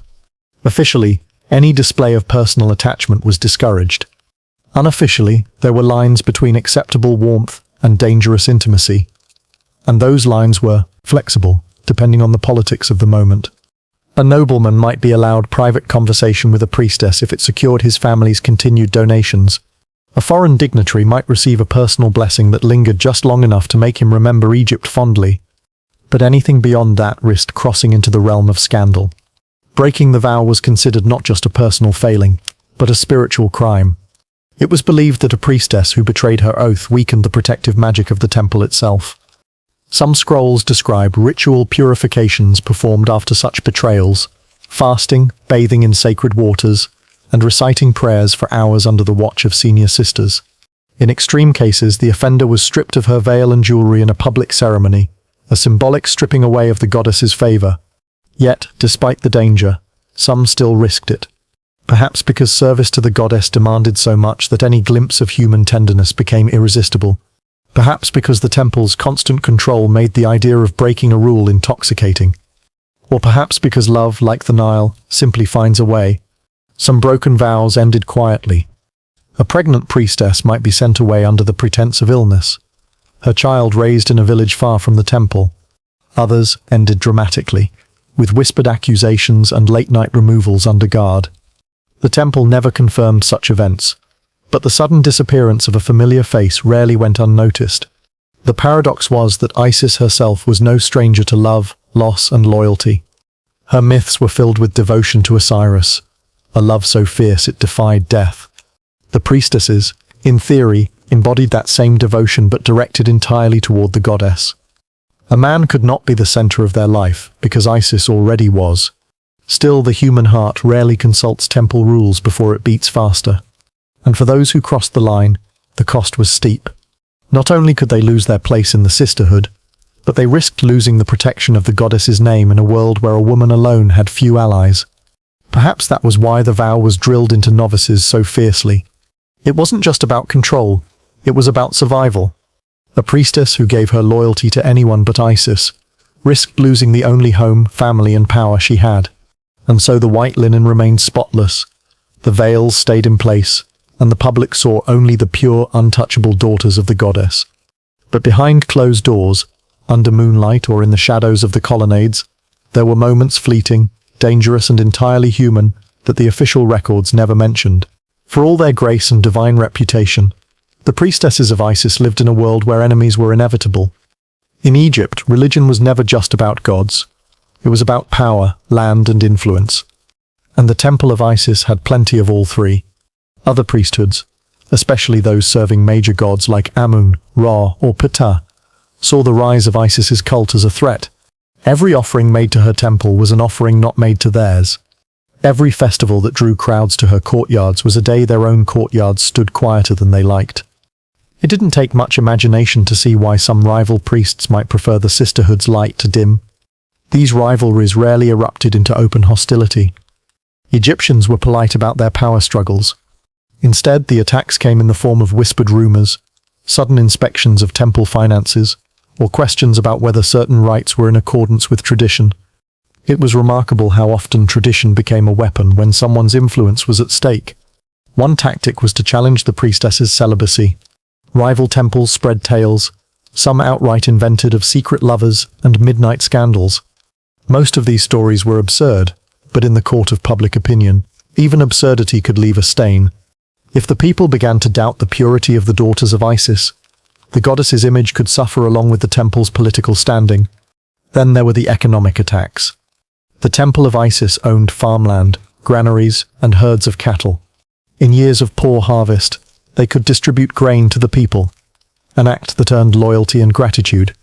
This made other temples furious. If the sisterhood's generosity made them look like the saviors of the city, where did that leave everyone else?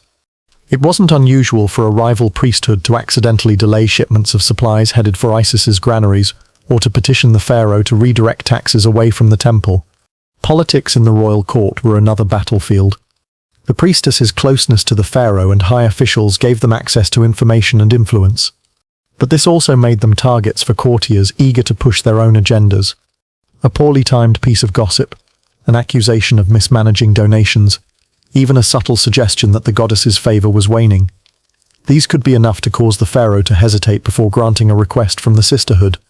Some threats came from outside Egypt's borders. As the cult of Isis spread into Greece and Rome, not everyone welcomed it. In some cities, the presence of an Isis shrine was seen as foreign interference. In others, local leaders feared that devotion to a foreign goddess could undermine loyalty to their own traditions. Temples were vandalized, priests and priestesses harassed, and in extreme cases the worship of Isis was temporarily banned. The Egyptian temple itself felt the ripple effects. If the foreign branches faltered, it could hurt the prestige of the mother temple. But perhaps the most dangerous enemies were the unseen ones, those who moved in the shadows within the temple walls. The sisterhood was large, with multiple ranks and responsibilities. Ambition, jealousy, and personal grudges sometimes stirred trouble from within.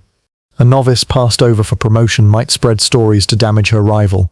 A senior priestess with a personal disagreement with the high priestess might quietly align herself with a political faction outside the temple. For an institution built on secrecy and unity, internal fractures were the one thing it could least afford. The priestesses fought back in their own way. They never confronted an enemy in public unless it was unavoidable. Instead, they used the tools they knew best: influence, patience, and the careful shaping of perception. If a rival temple accused them of breaking tradition, the priestesses would respond by hosting an elaborate, perfectly orthodox festival, one so flawless that the accusation looked ridiculous in hindsight. If supplies were blocked, they would find alternative routes through their merchant allies, then publicly thank those merchants in a way that made the obstructionists look petty. They also understood the value of alliances. Marriage wasn't an option for them, but friendship was, and many cultivated deep ties with influential women in noble households. These allies could defend the temple's reputation in court circles, spread favorable stories, and even tip off the priestesses when a new threat was brewing. In the public eye, the priestesses never appeared defensive. They carried themselves with the same serene authority, whether walking through a festival crowd or standing before the pharaoh. If someone expected them to engage in petty squabbles, they were often disappointed. The sisterhood's greatest weapon was its ability to make every attack look beneath their notice, even when, behind closed doors, countermeasures were already in motion. Despite the enemies, the temple endured. Part of its strength lay in its adaptability. When the political winds shifted, they adjusted their sails.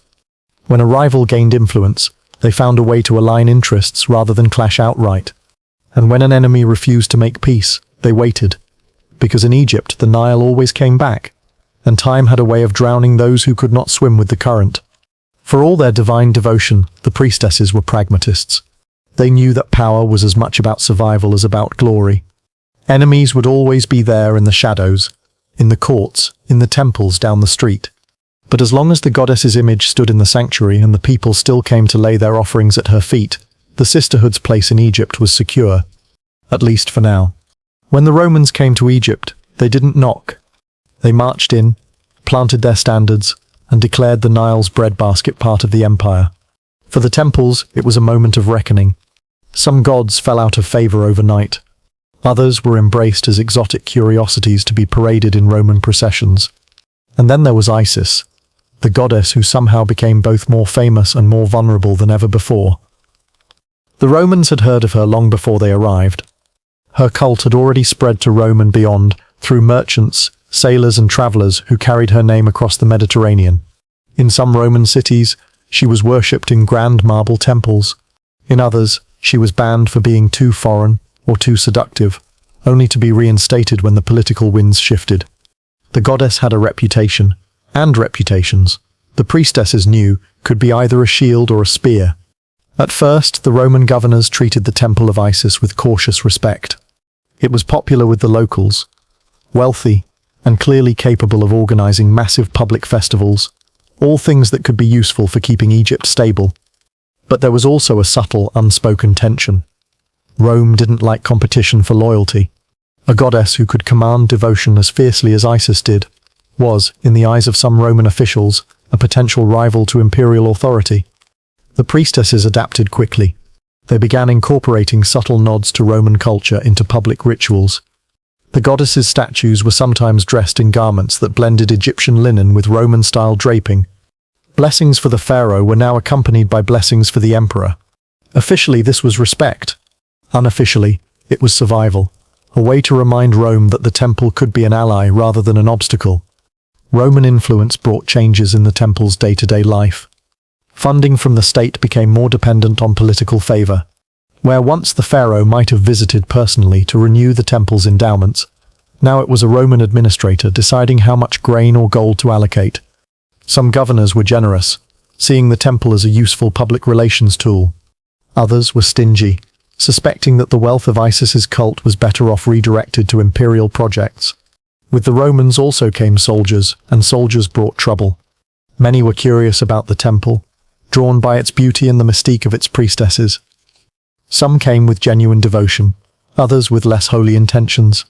The priestesses had to walk a fine line, showing hospitality without giving the impression that the temple's dignity could be bought with a soldier's charm or a few coins. There were also changes in the festival crowds. Roman citizens and officials began appearing alongside Egyptian farmers and Nubian traders. They brought different customs, different expectations. Some were impressed by the solemnity of the rites. Others treated them as spectacles for entertainment, much like a chariot race or gladiator fight. The priestesses learned to work with both, allowing the rituals to remain sacred for the faithful, while still keeping the curious Romans entertained enough to return. The cult of Isis in Rome was sometimes controversial. Roman senators complained that it encouraged excessive devotion and drew too many women into public religious life.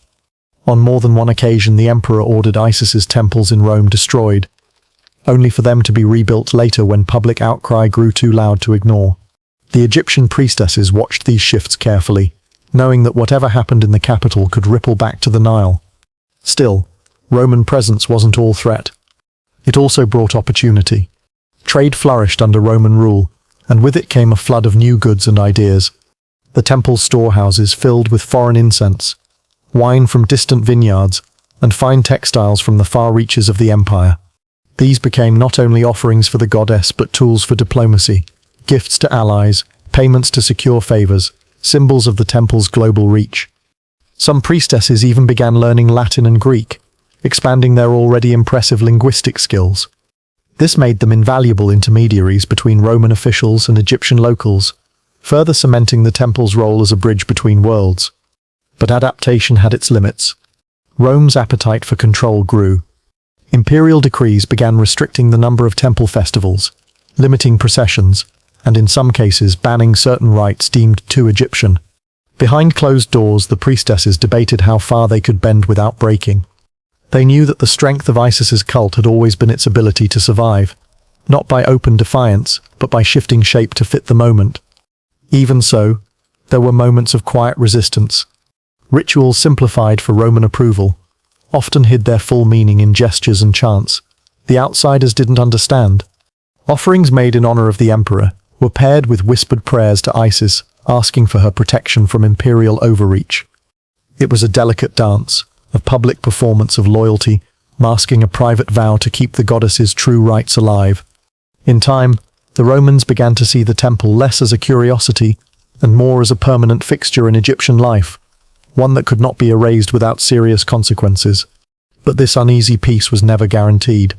The priestesses knew that as long as Rome ruled, the temple's future would depend on its ability to read the currents of power as carefully as they read the flow of the Nile.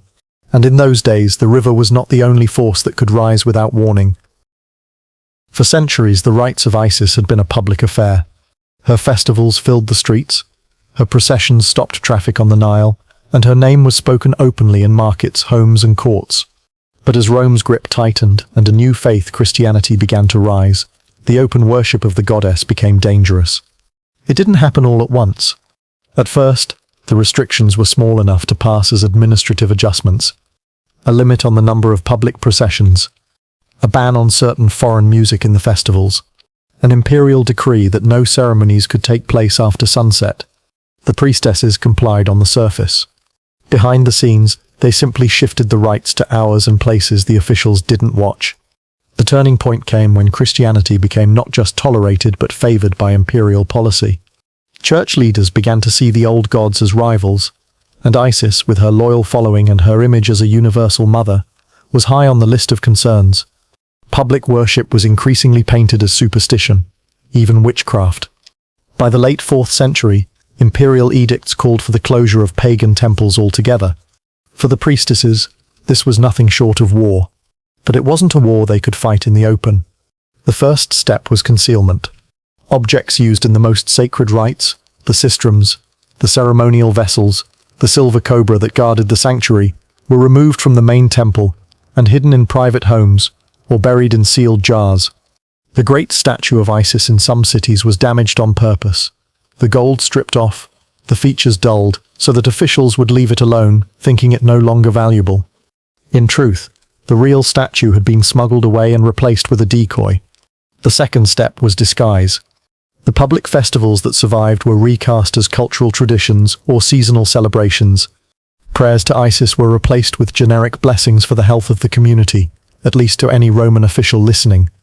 Those who knew the signs, however, recognized the same ritual movements, the same sequences of offerings, the same subtle invocations hidden inside ordinary phrases. The third step was secrecy. The inner rites, the mysteries, moved entirely underground. Initiations took place in basements, in back rooms of merchant houses, and sometimes even in abandoned tombs outside the city walls.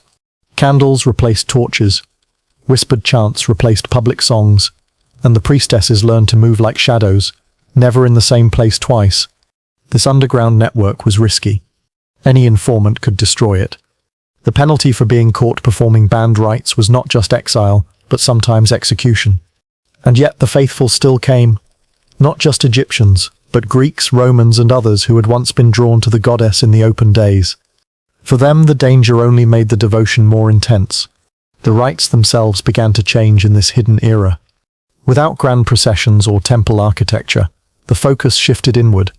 There were more meditative practices, more use of symbolic objects that could be hidden in plain sight, a ring, a bracelet, a small carved figure carried in a pouch. Some priestesses taught that this was closer to the goddess's true nature anyway, that Isis did not need stone walls or golden statues, only a heart that knew her name. Symbols were repurposed. The image of the mother nursing her child, once an unmistakable sign of Isis and Horus, began to appear in Christian iconography as the Virgin Mary with the infant Jesus. The overlap was not accidental. In some regions, the transition from Isis worship to Marian devotion was almost seamless. To an outsider, it might look like the old goddess had been erased. To the priestesses, it looked like she had simply changed her clothes. Stories from this period tell of wandering herbalists, who were, in truth, exiled priestesses carrying fragments of the mysteries with them. They taught protective charms under the guise of folk remedies, told harmless myths that were actually coded teachings, and passed on the hymns of Isis disguised as lullabies. The cult had been driven from the temples, but it was still alive in kitchens, gardens, and the back rooms of inns. There were inevitably losses. Some priestesses abandoned the old ways entirely, converting to the new faith either out of conviction or for survival. Others were captured, and forced to publicly renounce Isis. But the sisterhood, though diminished, endured, not as a single institution, but as scattered pockets of devotion connected by memory, rumor, and coded language. By the time the last official temples of Isis were shuttered, the mysteries had already adapted into something that could outlast stone walls. The Roman Empire itself would eventually fall, but in quiet corners of the Mediterranean, the old chants would still be whispered, and the old symbols still traced in the air before a journey. The priestesses had lost their public power, but they had preserved something more important: the thread of continuity. As long as even one person remembered the rites, Isis was not gone. She was simply waiting. It is said the Nile remembers everything: the first footsteps on its banks, the first reed boat to cut its surface, the first offering cast into its current.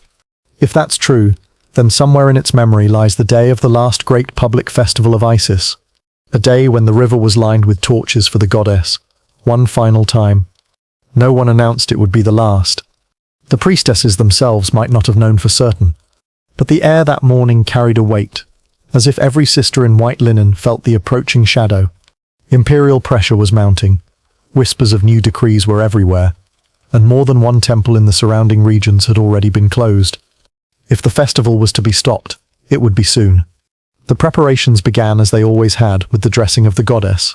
The statue of Isis was bathed in Nile water, her skin polished with oil until it gleamed in the flickering lamplight. Her robes were fresh white linen embroidered with gold thread, the same design worn for generations. Around her neck hung the broad collar of turquoise and lapis, and on her brow the lunar crown. The scent of lotus and myrrh filled the sanctuary, sweet and almost unbearably rich. Outside, the docks were crowded long before noon. Fishermen leaned on their poles, merchants clutched baskets of figs and dates, children darted between the legs of temple guards. The procession boat, a grand lotus-shaped vessel painted in gold, bobbed gently on the river, already heavy with garlands of palm and papyrus. When the moment came, the sanctuary doors opened, and the high priestess stepped forward.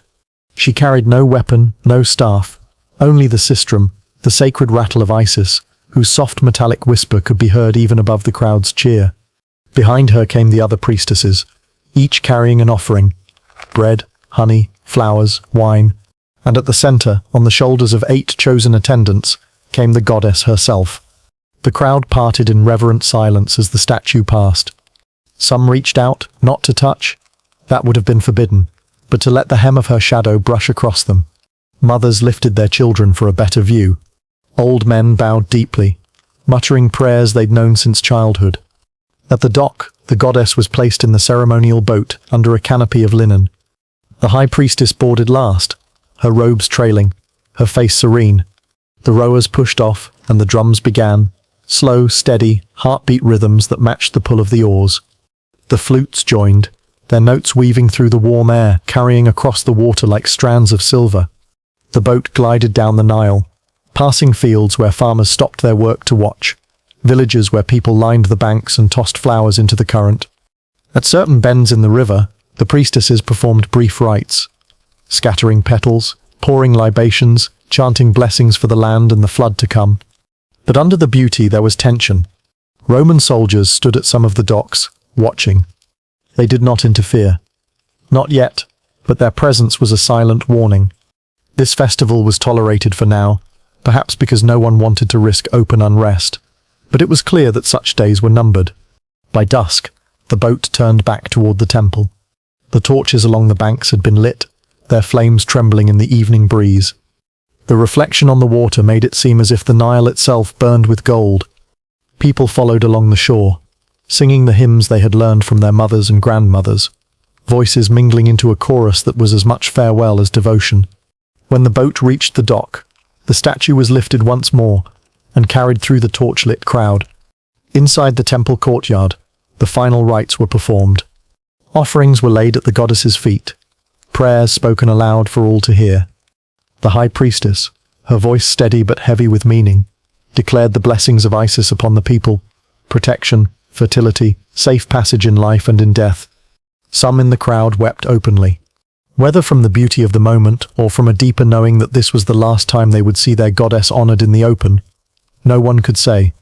The priestesses maintained their composure, but even they could feel the shift, as if the night air itself knew a door was closing. When the sanctuary doors shut and the great bolts slid into place, the sound echoed in the courtyard like the final note of a song. Outside, the crowd lingered for a while, unwilling to leave. Inside, the priestesses moved in silence, carrying away the offerings, extinguishing the lamps and undressing the statue. The gold collar was wrapped in linen and hidden away. The robes were folded with care, not for the next festival, but for safekeeping. In the days that followed, the Roman decree came. No more public ceremonies for the old gods. The temple would remain standing for now, but its voice was silenced. And so the last festival of Isis became a memory, carried by those who had been there, passed down in whispered stories to children who would never see such a thing. The Nile, of course, flowed on as if nothing had happened. But somewhere in its depths, the goddess's reflection still lingered, waiting for the day it might rise again.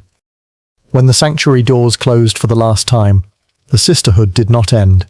The building might have been stripped and silenced, but the women who had lived their lives in its halls carried something the Romans could not confiscate. They carried the rites, not in scrolls or relics, but in memory. Some stayed in the city, blending into ordinary life. They became midwives, healers, or keepers of small household shrines. To the neighbors, they were simply skilled women with a knack for herbs, lucky timing, and comforting words. But behind closed doors, they still whispered the old invocations as they ground their medicines, still lit a lamp to Isis before beginning a birth, still traced the sign of the throne on a newborn's brow. Others fled to the countryside, to villages far from the watch of officials. There, life was slower, and memories of the goddess lasted longer. In these remote places, the priestesses could keep more of the old forms alive. The morning offering of bread and honey to the river, the chanting of the harvest hymn, the blessing of fishing boats before they set out. Children learned these acts without even realizing they were fragments of something once grand. A few traveled much farther. Merchants and sailors who had known the temple in its glory years offered passage to priestesses willing to start anew elsewhere. Some went north to Alexandria, where Isis still had a foothold among the mixed Greek and Egyptian population. Others ventured across the sea to Cyprus, Crete, even Rome itself, though there they had to hide their devotion under layers of plausible respectability. In these new places, they adapted. The temple's elaborate festivals became small gatherings in private gardens. The great processional boats were replaced by bowls of water, in which flowers and tiny offerings could float. The richly embroidered robes gave way to whatever local dress would attract the least suspicion. But the heart of the rites, the chants, the blessings, the quiet moments of calling the goddess's name, survived. Passing the tradition on was tricky. There were no more novice dormitories, no public initiations. A priestess might take on one or two trusted students, teaching them slowly over years. Lessons were disguised as household chores. Learning to measure herbs was also learning the sequence of offerings. Practicing a lullaby was also memorizing a hymn. This secrecy was not just for safety, it also became part of the mystique, reinforcing the idea that only the worthy could hold the goddess's voice. Some priestesses took to recording what they knew, but in coded form. A recipe for perfume might also hide a prayer in the first letter of each line. A star chart could double as instructions for the timing of certain rites. These hidden records found their way into the hands of later mystics and scholars, though most never realized what they were reading. In time, some of these women merged their knowledge with the practices of other traditions. In port cities, Isis was blended with sea goddesses, her image altered to suit local tastes, but her essence still recognizable to those who knew the signs. In rural areas, she became the River Mother, or Lady of the Moon, honored at wells and springs. Even in early Christian communities, echoes of her survived in hymns to Mary that sounded suspiciously like the old songs to Isis, in festivals that just happened to fall on the same dates as her ancient feasts. Of course, there were losses. Without the discipline of the temple, some knowledge faded within a generation. Complex astronomical calculations, intricate ceremonial choreography. These were harder to preserve than simple blessings or herbal cures. But the core remained. Isis, as the mother who hears, the protector who avenges, the healer who restores balance. For the priestesses themselves, life outside the temple was a strange adjustment. They no longer moved through grand courtyards, or wore the veil that marked their rank. They had to bargain in markets, cook their own meals, and live without the constant rhythm of temple bells and festival drums. Yet many found that, in some ways, their connection to the goddess grew stronger. Without the distractions of politics and public spectacle, devotion became more personal, more intimate. They prayed to her in the quiet of night, with no one to impress but the goddess herself. Stories from this period tell of priestesses who became legends in their own right. One in Alexandria was said to cure fevers with nothing but a touch and a murmured word. Another in a fishing village kept a small shrine by the shore. Sailors claimed that storms would part around their boats after visiting her. Whether these tales were literal or embroidered by grateful imaginations, they kept the goddess's name alive. The sisterhood was no longer a centralized force. It had scattered, fractured, and embedded itself into the cracks of the world. But in a way, this made it harder to destroy. A temple could be closed. A statue could be broken. But how do you silence 100 women in 100 kitchens, gardens, and back rooms, all speaking the goddess's name in the dark? And so the priestesses without a temple carried on, not as a single chorus, but as 1,000 quiet songs. Songs that would in time be forgotten by most, but never entirely lost. Because somewhere, in some house, on some night, a woman would still light a lamp, set a cup of wine beside it, and whisper, "Isis, see me. Isis, hear me." The end didn't come with an earthquake, a fire, or some dramatic sack by enemy armies. It came the way most endings do. Slowly, in small pieces, until one day the temple that had once ruled the river was just there, a building without a voice. They. At first the silence was strange. No morning chants drifting over the courtyards, no smell of incense curling into the air. The great processional gates stayed closed except for maintenance, and even that grew rare. The temple's outer courts, once full of pilgrims and petitioners, became a place for stray dogs and wind-blown dust. The priestesses still lived inside, but their world shrank. Without public festivals, without the constant flow of offerings, the temple's wealth began to thin. The granaries emptied faster than they were filled. Repairs to the roof were postponed, then abandoned entirely. When a piece of plaster fell from the ceiling, someone swept it into a corner and left it there, because there was nothing to fix it with. The Romans didn't destroy the temple outright. Not at first. They preferred to let it fade, a controlled dying. Occasionally, an official would appear with an order, a storeroom to be requisitioned for military supplies, a courtyard to be loaned for civic purposes.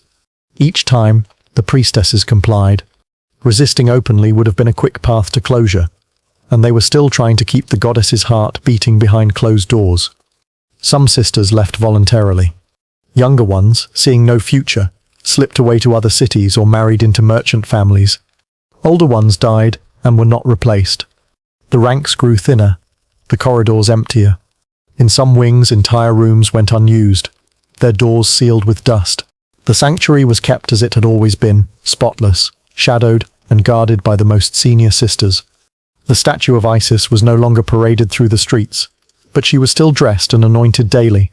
Her robes grew plainer over time, as fine linen became harder to obtain. Yet the priestesses worked them with the same care, as though the goddess might walk in at any moment to inspect their stitches. Outside, the city changed. Markets shifted toward Roman-style forums. New shrines rose to saints instead of gods. Children grew up hearing Isis's name not from their parents, but as a story of the old days told by grandparents in quiet tones. The temple was still there, but it was no longer part of the living rhythm of the city. Nature began to reclaim what the people no longer maintained. Cracks spread across the paving stones, weeds sprouting in their seams. Birds nested in the high stone carvings. The paint on the reliefs, once vivid with red, blue, and gold, faded into muted earth tones. The bright lotus ponds dried into shallow basins, the fish gone, the water lilies replaced by brittle reeds. Eventually, the Roman administration made it official. The temple's lands were confiscated for the benefit of the province. The remaining priestesses were told they could stay, but only as caretakers of what was now considered a historic monument rather than a house of worship. Some took the offer, unwilling to abandon the place entirely. Others saw it for what it was, a polite eviction disguised as honor, and left. The sisters who remained adapted again. They dressed in simpler robes, spoke less openly about the goddess, and quietly stored away what sacred items they could. Some were buried beneath the floors. Others were smuggled out to sympathetic households in the countryside. A few were hidden in plain sight, disguised as household goods. A ceremonial sistrum could become a decorative musical curiosity to the untrained eye. As decades passed, the temple became less a place of devotion and more a landmark. Travelers came to see its massive pylons, its tall columns carved with ancient stories. Some asked questions about the goddess, but the answers they received were vague, part caution, part genuine fading of memory. The rituals that had once defined every hour of every day became harder to recall in full detail. Bits of chants survived, but the sequence of the old ceremonies was like a tapestry fraying from the edges. When the empire's fortunes shifted and Rome itself began to weaken, the temple's fate didn't improve. Without imperial oversight, local officials stripped away what was left of its treasures. Stone blocks were carted off to build walls and homes. Bronze doors were melted down for tools and weapons. The outer courtyards became grazing ground for goats. And yet the sanctuary endured. Somehow, through neglect, theft and weather, the inner chamber survived intact for longer than anyone expected. Even stripped of gold and jewels, the statue of Isis remained, worn, unadorned, but unmistakable. Those who entered said the air in that room still felt heavier, as if the goddess refused to leave entirely. By the time the last of the priestesses died, the temple was already half ruin. Walls leaned, columns cracked. The roof in places was open to the sky. But in its bones the old shape was still there. The long processional way, the shadowed halls, the house of 1,000 doors now opening onto silence. And so the temple passed from living memory into history. What had once been a place of power, wealth and beauty became a curiosity for future generations to wonder about. But to those who had walked its halls in its prime, it would never be just stone and sand. It would always be the house where the goddess had lived, and where perhaps in some unseen way she still did. The Romans thought they had ended it. The Christians thought they had buried it. But the worship of Isis had a habit of slipping through fingers, like water from the Nile. It did not fight openly. It simply changed its shape until no one could be sure where it ended, and something else began. In some places, the goddess went into hiding behind new names. In Egypt's rural south, she was the Lady of the River, honored with small offerings at the banks before fishing or planting. In the Mediterranean islands, she became a star mother, protector of sailors and bringer of calm seas. The statues were different, the prayers adjusted, but the gestures, the pouring of libations, the offerings of flowers, the quiet appeals for protection, were the same ones her priestesses had taught for centuries. In cities with strong Christian influence, the transformation was even more subtle. The image of Isis nursing the infant Horus was nearly identical to the new image of Mary holding the child Jesus. For many converts, the transition felt less like abandoning the goddess and more like calling her by a different name.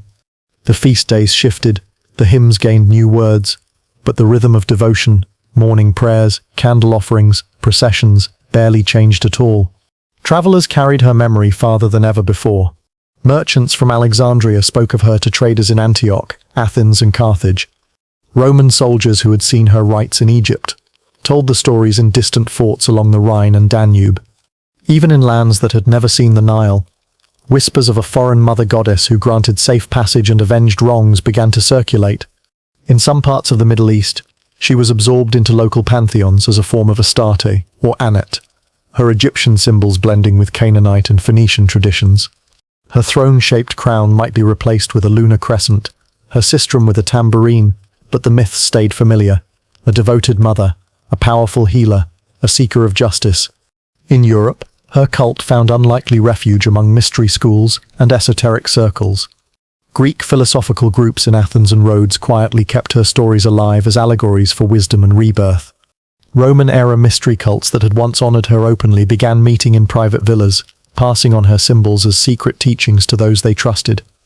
These were not the grand public rites of the old days. No river processions, no public chanting, but in candlelit rooms, initiates still heard the myths of Isis and Osiris, still learned the gestures meant to open the way to the goddess. Some of her old priestesses became part of these underground movements, blending their rituals with those of other traditions. A healer might teach herbal remedies alongside philosophical meditations. A former singer of the temple hymns might lead music in a mystery lodge, disguising old prayers as poetic songs.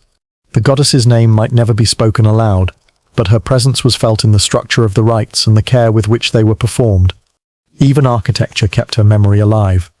In certain coastal cities of Spain and France, temples repurposed for other uses still bore carvings of lotuses, cobras and stars. Locals claimed these were just decoration, but older generations told different stories of a goddess from across the sea who watched over the harbour. Sailors still made offerings of wine before voyages, a habit that no one could quite explain but no one wanted to stop. The cult's persistence wasn't only about belief, it was about utility. Isis offered things people always needed: healing, safe travel, fertility, justice. These were not luxuries, they were necessities. And in times of uncertainty, a protector who could be called upon quietly, without challenging the dominant order, was too valuable to abandon. Her survival also owed much to the women who had served her. Even generations removed from the last formal priestesses, their descendants remembered fragments: a certain blessing for newborns, a chant for calming storms, a method of arranging offerings in threes. These fragments passed through families like heirlooms, often without their origins being understood. But to the goddess, intention mattered more than recognition. A candle lit with hope was still a light for her. Centuries later, when scholars of the Renaissance began poring over ancient texts, Isis's name resurfaced in their studies. They found her in Greek accounts, in Roman poetry, in fragments of temple inscriptions. To them, she was not a living goddess, but a symbol of hidden wisdom. Yet even in that symbolic form, she attracted new followers. Artists painted her, philosophers wrote of her as the mother of all, and secret societies revived her imagery in their rituals. The cult had never truly died. It had simply been waiting for a moment to breathe again. In this way, Isis became something both ancient and timeless, a goddess who had outlasted empires by mastering the art of transformation. She was never fixed in one shape, one story, or one set of rituals. She was the river, always flowing, always finding a new path when the old one was blocked. And if you listened closely, in a fishing village before dawn, in a sailor's prayer at the docks, in the whispered blessing over a newborn, you could still hear her voice, just as it had been sung in the great temples long ago. The cult had not died because the need for her had not died. And as long as that need remained, Isis would always find her way back. By the late 18th century, Egypt had become less a land of gods and more a curiosity cabinet for European adventurers. The French were particularly obsessed, partly because Napoleon thought it would make him look like Alexander the Great, and partly because rich Parisians wanted something more exotic than Greek statues to show off in their salons.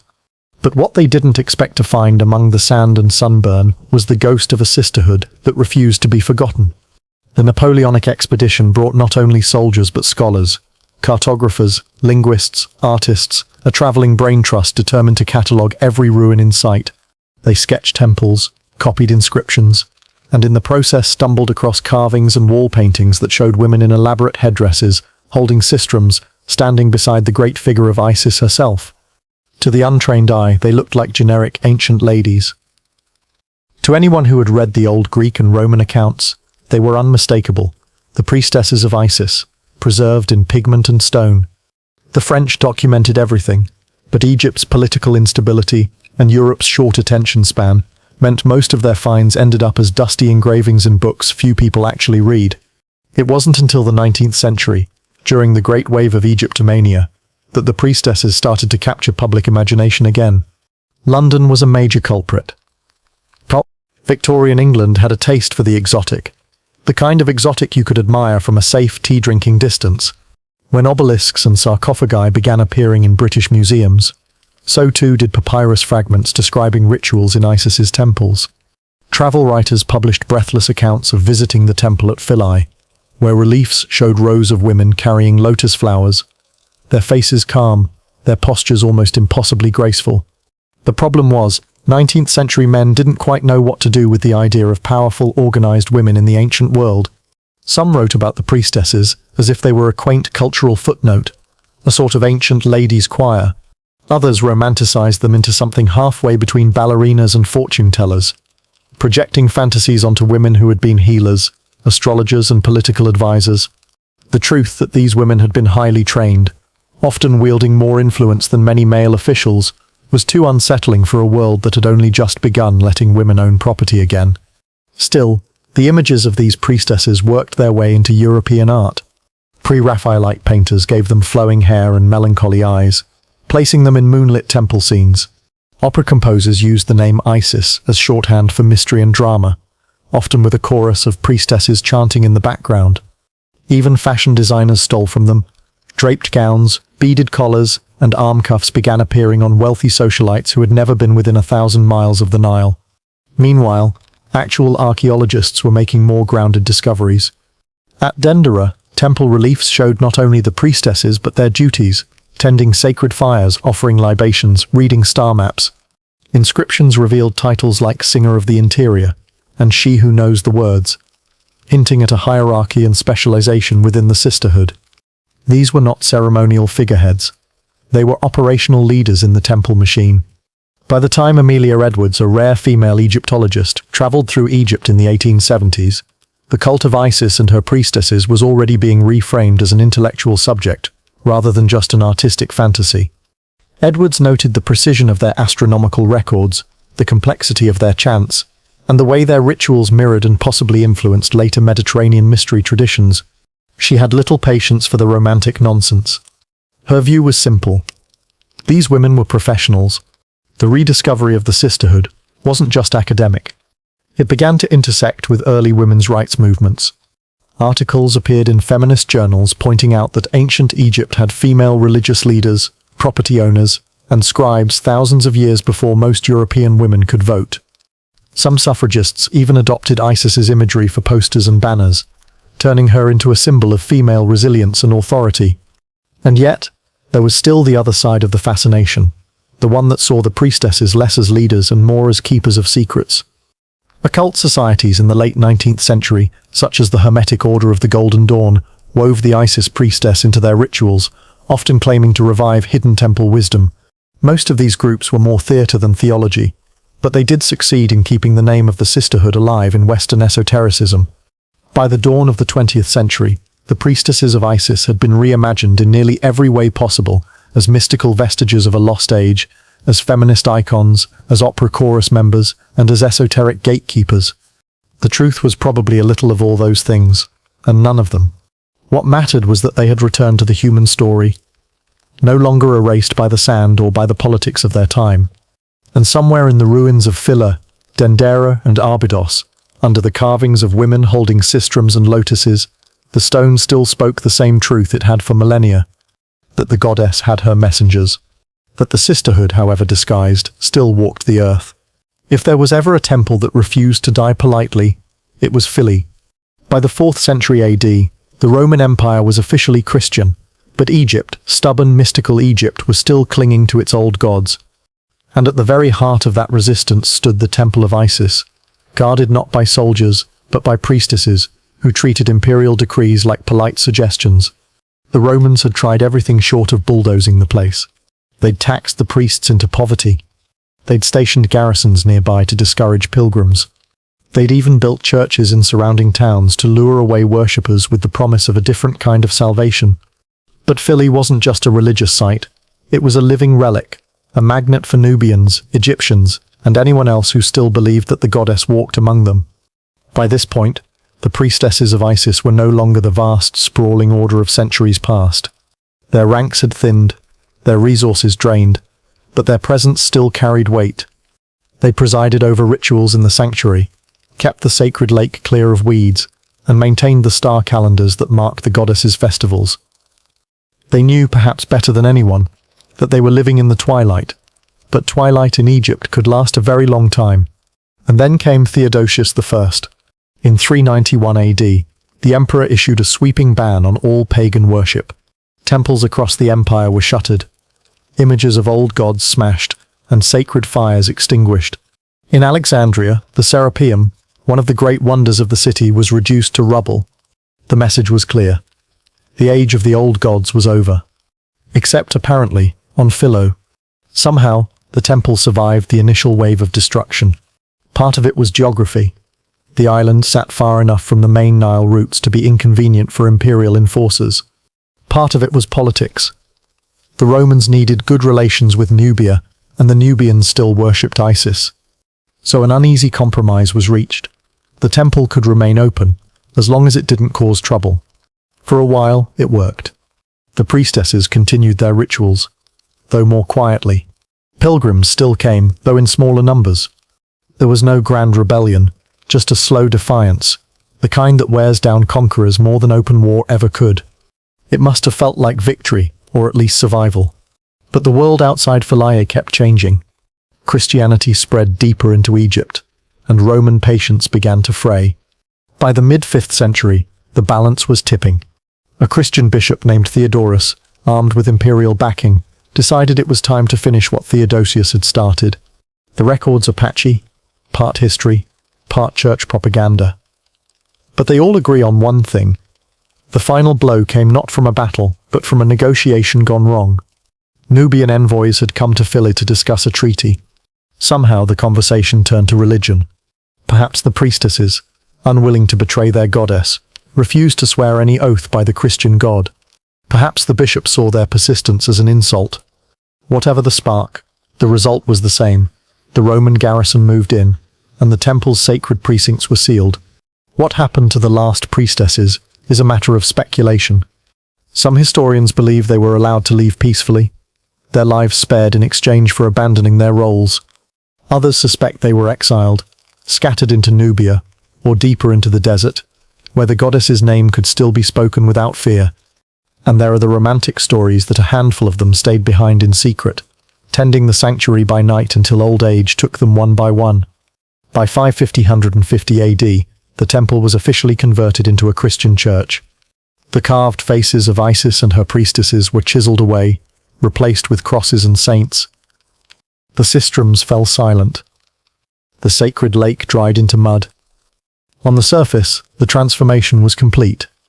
And yet, there's a strange thing about Philae. Even today, among its granite columns and weathered reliefs, there are spaces where the chisels never touched. Hidden in shadows behind altars, you can still find the faint outlines of women holding lotus flowers, their eyes half closed in concentration. It's as if the stone itself refused to forget. Tourists who visit now might not notice them. They see a ruin, a monument, another stop on a Nile cruise itinerary. But for those who know what they're looking for, the temple is still whispering.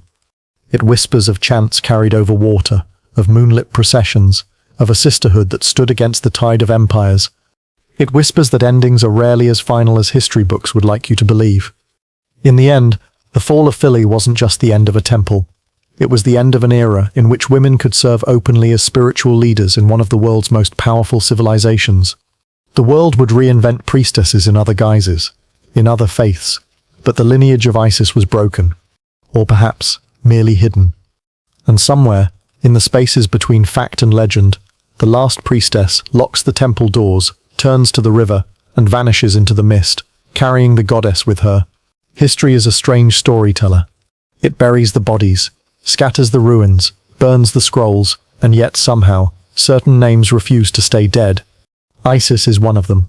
And with her, the idea of the priestess refuses to vanish. By the time the last temple on Philae fell silent, the Christian world had little interest in remembering the women who once kept its fires. Official histories painted them as pagan relics at best, dangerous seductresses at worst. The Roman Church had no role for women like them. Women who not only performed sacred rites but interpreted them, shaped them, owned them. So their memory was allowed to dissolve into whispers. Except it didn't, because myths have a stubborn way of slipping through the cracks. During the Renaissance, European scholars rediscovering classical texts stumbled across fragments about Isis and her mysteries. These were not dusty footnotes. They were tantalizing hints of a goddess, whose wisdom spanned life, death, and rebirth, and of women who served her as intermediaries. The imagery crept into art, sometimes openly, sometimes hidden. In paintings, Isis appears cloaked and veiled, holding the infant Horus in a pose uncannily like the Virgin Mary. In allegorical engravings, the goddess stands with the inscription, "I am all that has been, and is, and shall be, and no mortal has ever lifted my veil." That veil became a symbol. For some, it represented the mystery of nature itself. For others, the lost knowledge of the ancients. For a smaller, more curious crowd, it was a reminder that somewhere in history, women had once stood at the heart of the sacred. By the 18th and 19th centuries, Isis had found new devotees among occultists and secret societies. The Freemasons, Rosicrucians, and later the Theosophists borrowed her symbols liberally: the sistrum, the lotus, the throne hieroglyph, the image of a woman with outstretched wings. Some of these groups spoke openly about the Isis priestess as an archetype, the keeper of wisdom, the guide through transformation. Did they have any real connection to the historical Temple Priestesses? Almost certainly not. But they gave the name a new stage. And then came the Victorians, who, for all their moral stiffness, had a quiet obsession with the exotic. Travel writers described the ruins of Philoe with romantic exaggeration, casting the priestesses as tragic heroines in a drama of doomed resistance. Artists painted them as tall, elegant figures in diaphanous linen, standing at the river's edge while the desert swallowed their temples. Accuracy was optional. Atmosphere was everything. This mix of history, fantasy, and spiritual projection carried the priestesses of Isis into the modern age. By the 20th century, they had become a fixture in the imagination of alternative spiritual movements, from Wicca to goddess-centered paganism to New Age circles. Books and workshops spoke of reviving the ancient priestesshood, of reconnecting with Isis energy, of reclaiming the feminine divine. Some of it was thoughtful reconstruction, grounded in archaeology and genuine respect for Egyptian tradition. Some of it was less careful, a patchwork of half-remembered myths and marketing. Still, the appeal was undeniable, because the idea of the Isis priestess speaks to a deep cross-cultural hunger, the desire for sacred authority that isn't filtered through patriarchal gatekeepers. Whether or not a modern practitioner can trace an unbroken line back to Philae is almost beside the point. The symbol survives because the longing it represents survives. Even in mainstream culture, Isis and her priestesses pop up in unexpected places. She's in comic books as a superpowered archaeologist. She's in music videos as an exotic archetype of beauty and power. She's in fantasy novels as the high priestess guiding the hero through the underworld. Every time she appears, she's reshaped, but the core image remains: the woman at the threshold between worlds, holding a truth you can't just Google. Meanwhile, archaeologists keep peeling back the literal layers. Excavations at Philae and other temple sites continue to reveal the everyday details the romantic myths leave out. Ledger entries for temple granaries, notes about linen shipments, graffiti from visiting pilgrims. These fragments make the priestesses feel more real, not less. They weren't just mystical silhouettes in moonlight. They were administrators, diplomats, caretakers, and sometimes political players in their own right. And in a way, the modern revival of their image mirrors what they once did. The historical priestesses of Isis took an ancient goddess and kept her relevant for their time, blending tradition with adaptation, guarding the core while adjusting the form. Today's priestesses, whether in spiritual retreats or academic conferences, are doing something similar, reshaping the myth to fit modern needs, keeping the flame alive even as the temple has long since crumbled. Of course, the irony is that we will probably never know their full story. The official records are sparse, biased, or lost. What survives are pieces, temple reliefs, travelers' accounts, later retellings, and the human imagination that insists on filling in the gaps. Maybe that's the true legacy of the Isis priestesses, to remain just mysterious enough that we keep asking, keep imagining, keep building on what little we know. And so the last word on them isn't really an ending at all. Walk among the ruins of Philae today, and if the wind is right, you might almost hear the rustle of linen, the faint rattle of a sistrum. It's not the ghosts you're hearing, it's the persistence of an idea.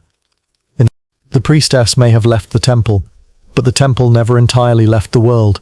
Somewhere, in some form, she's still there, veiled, smiling slightly, and waiting for the moment when the veil might lift again. If you'd like to keep wandering into forgotten worlds like this, I invite you to join me for the next journey. Subscribe so you don't miss the stories that hide in the dust and silence. Like this video. If you felt yourself somewhere inside those walls, share it with someone who would listen to the wind and swear it was speaking. History is full of doors, some you open, some open for you. And here we keep finding the keys.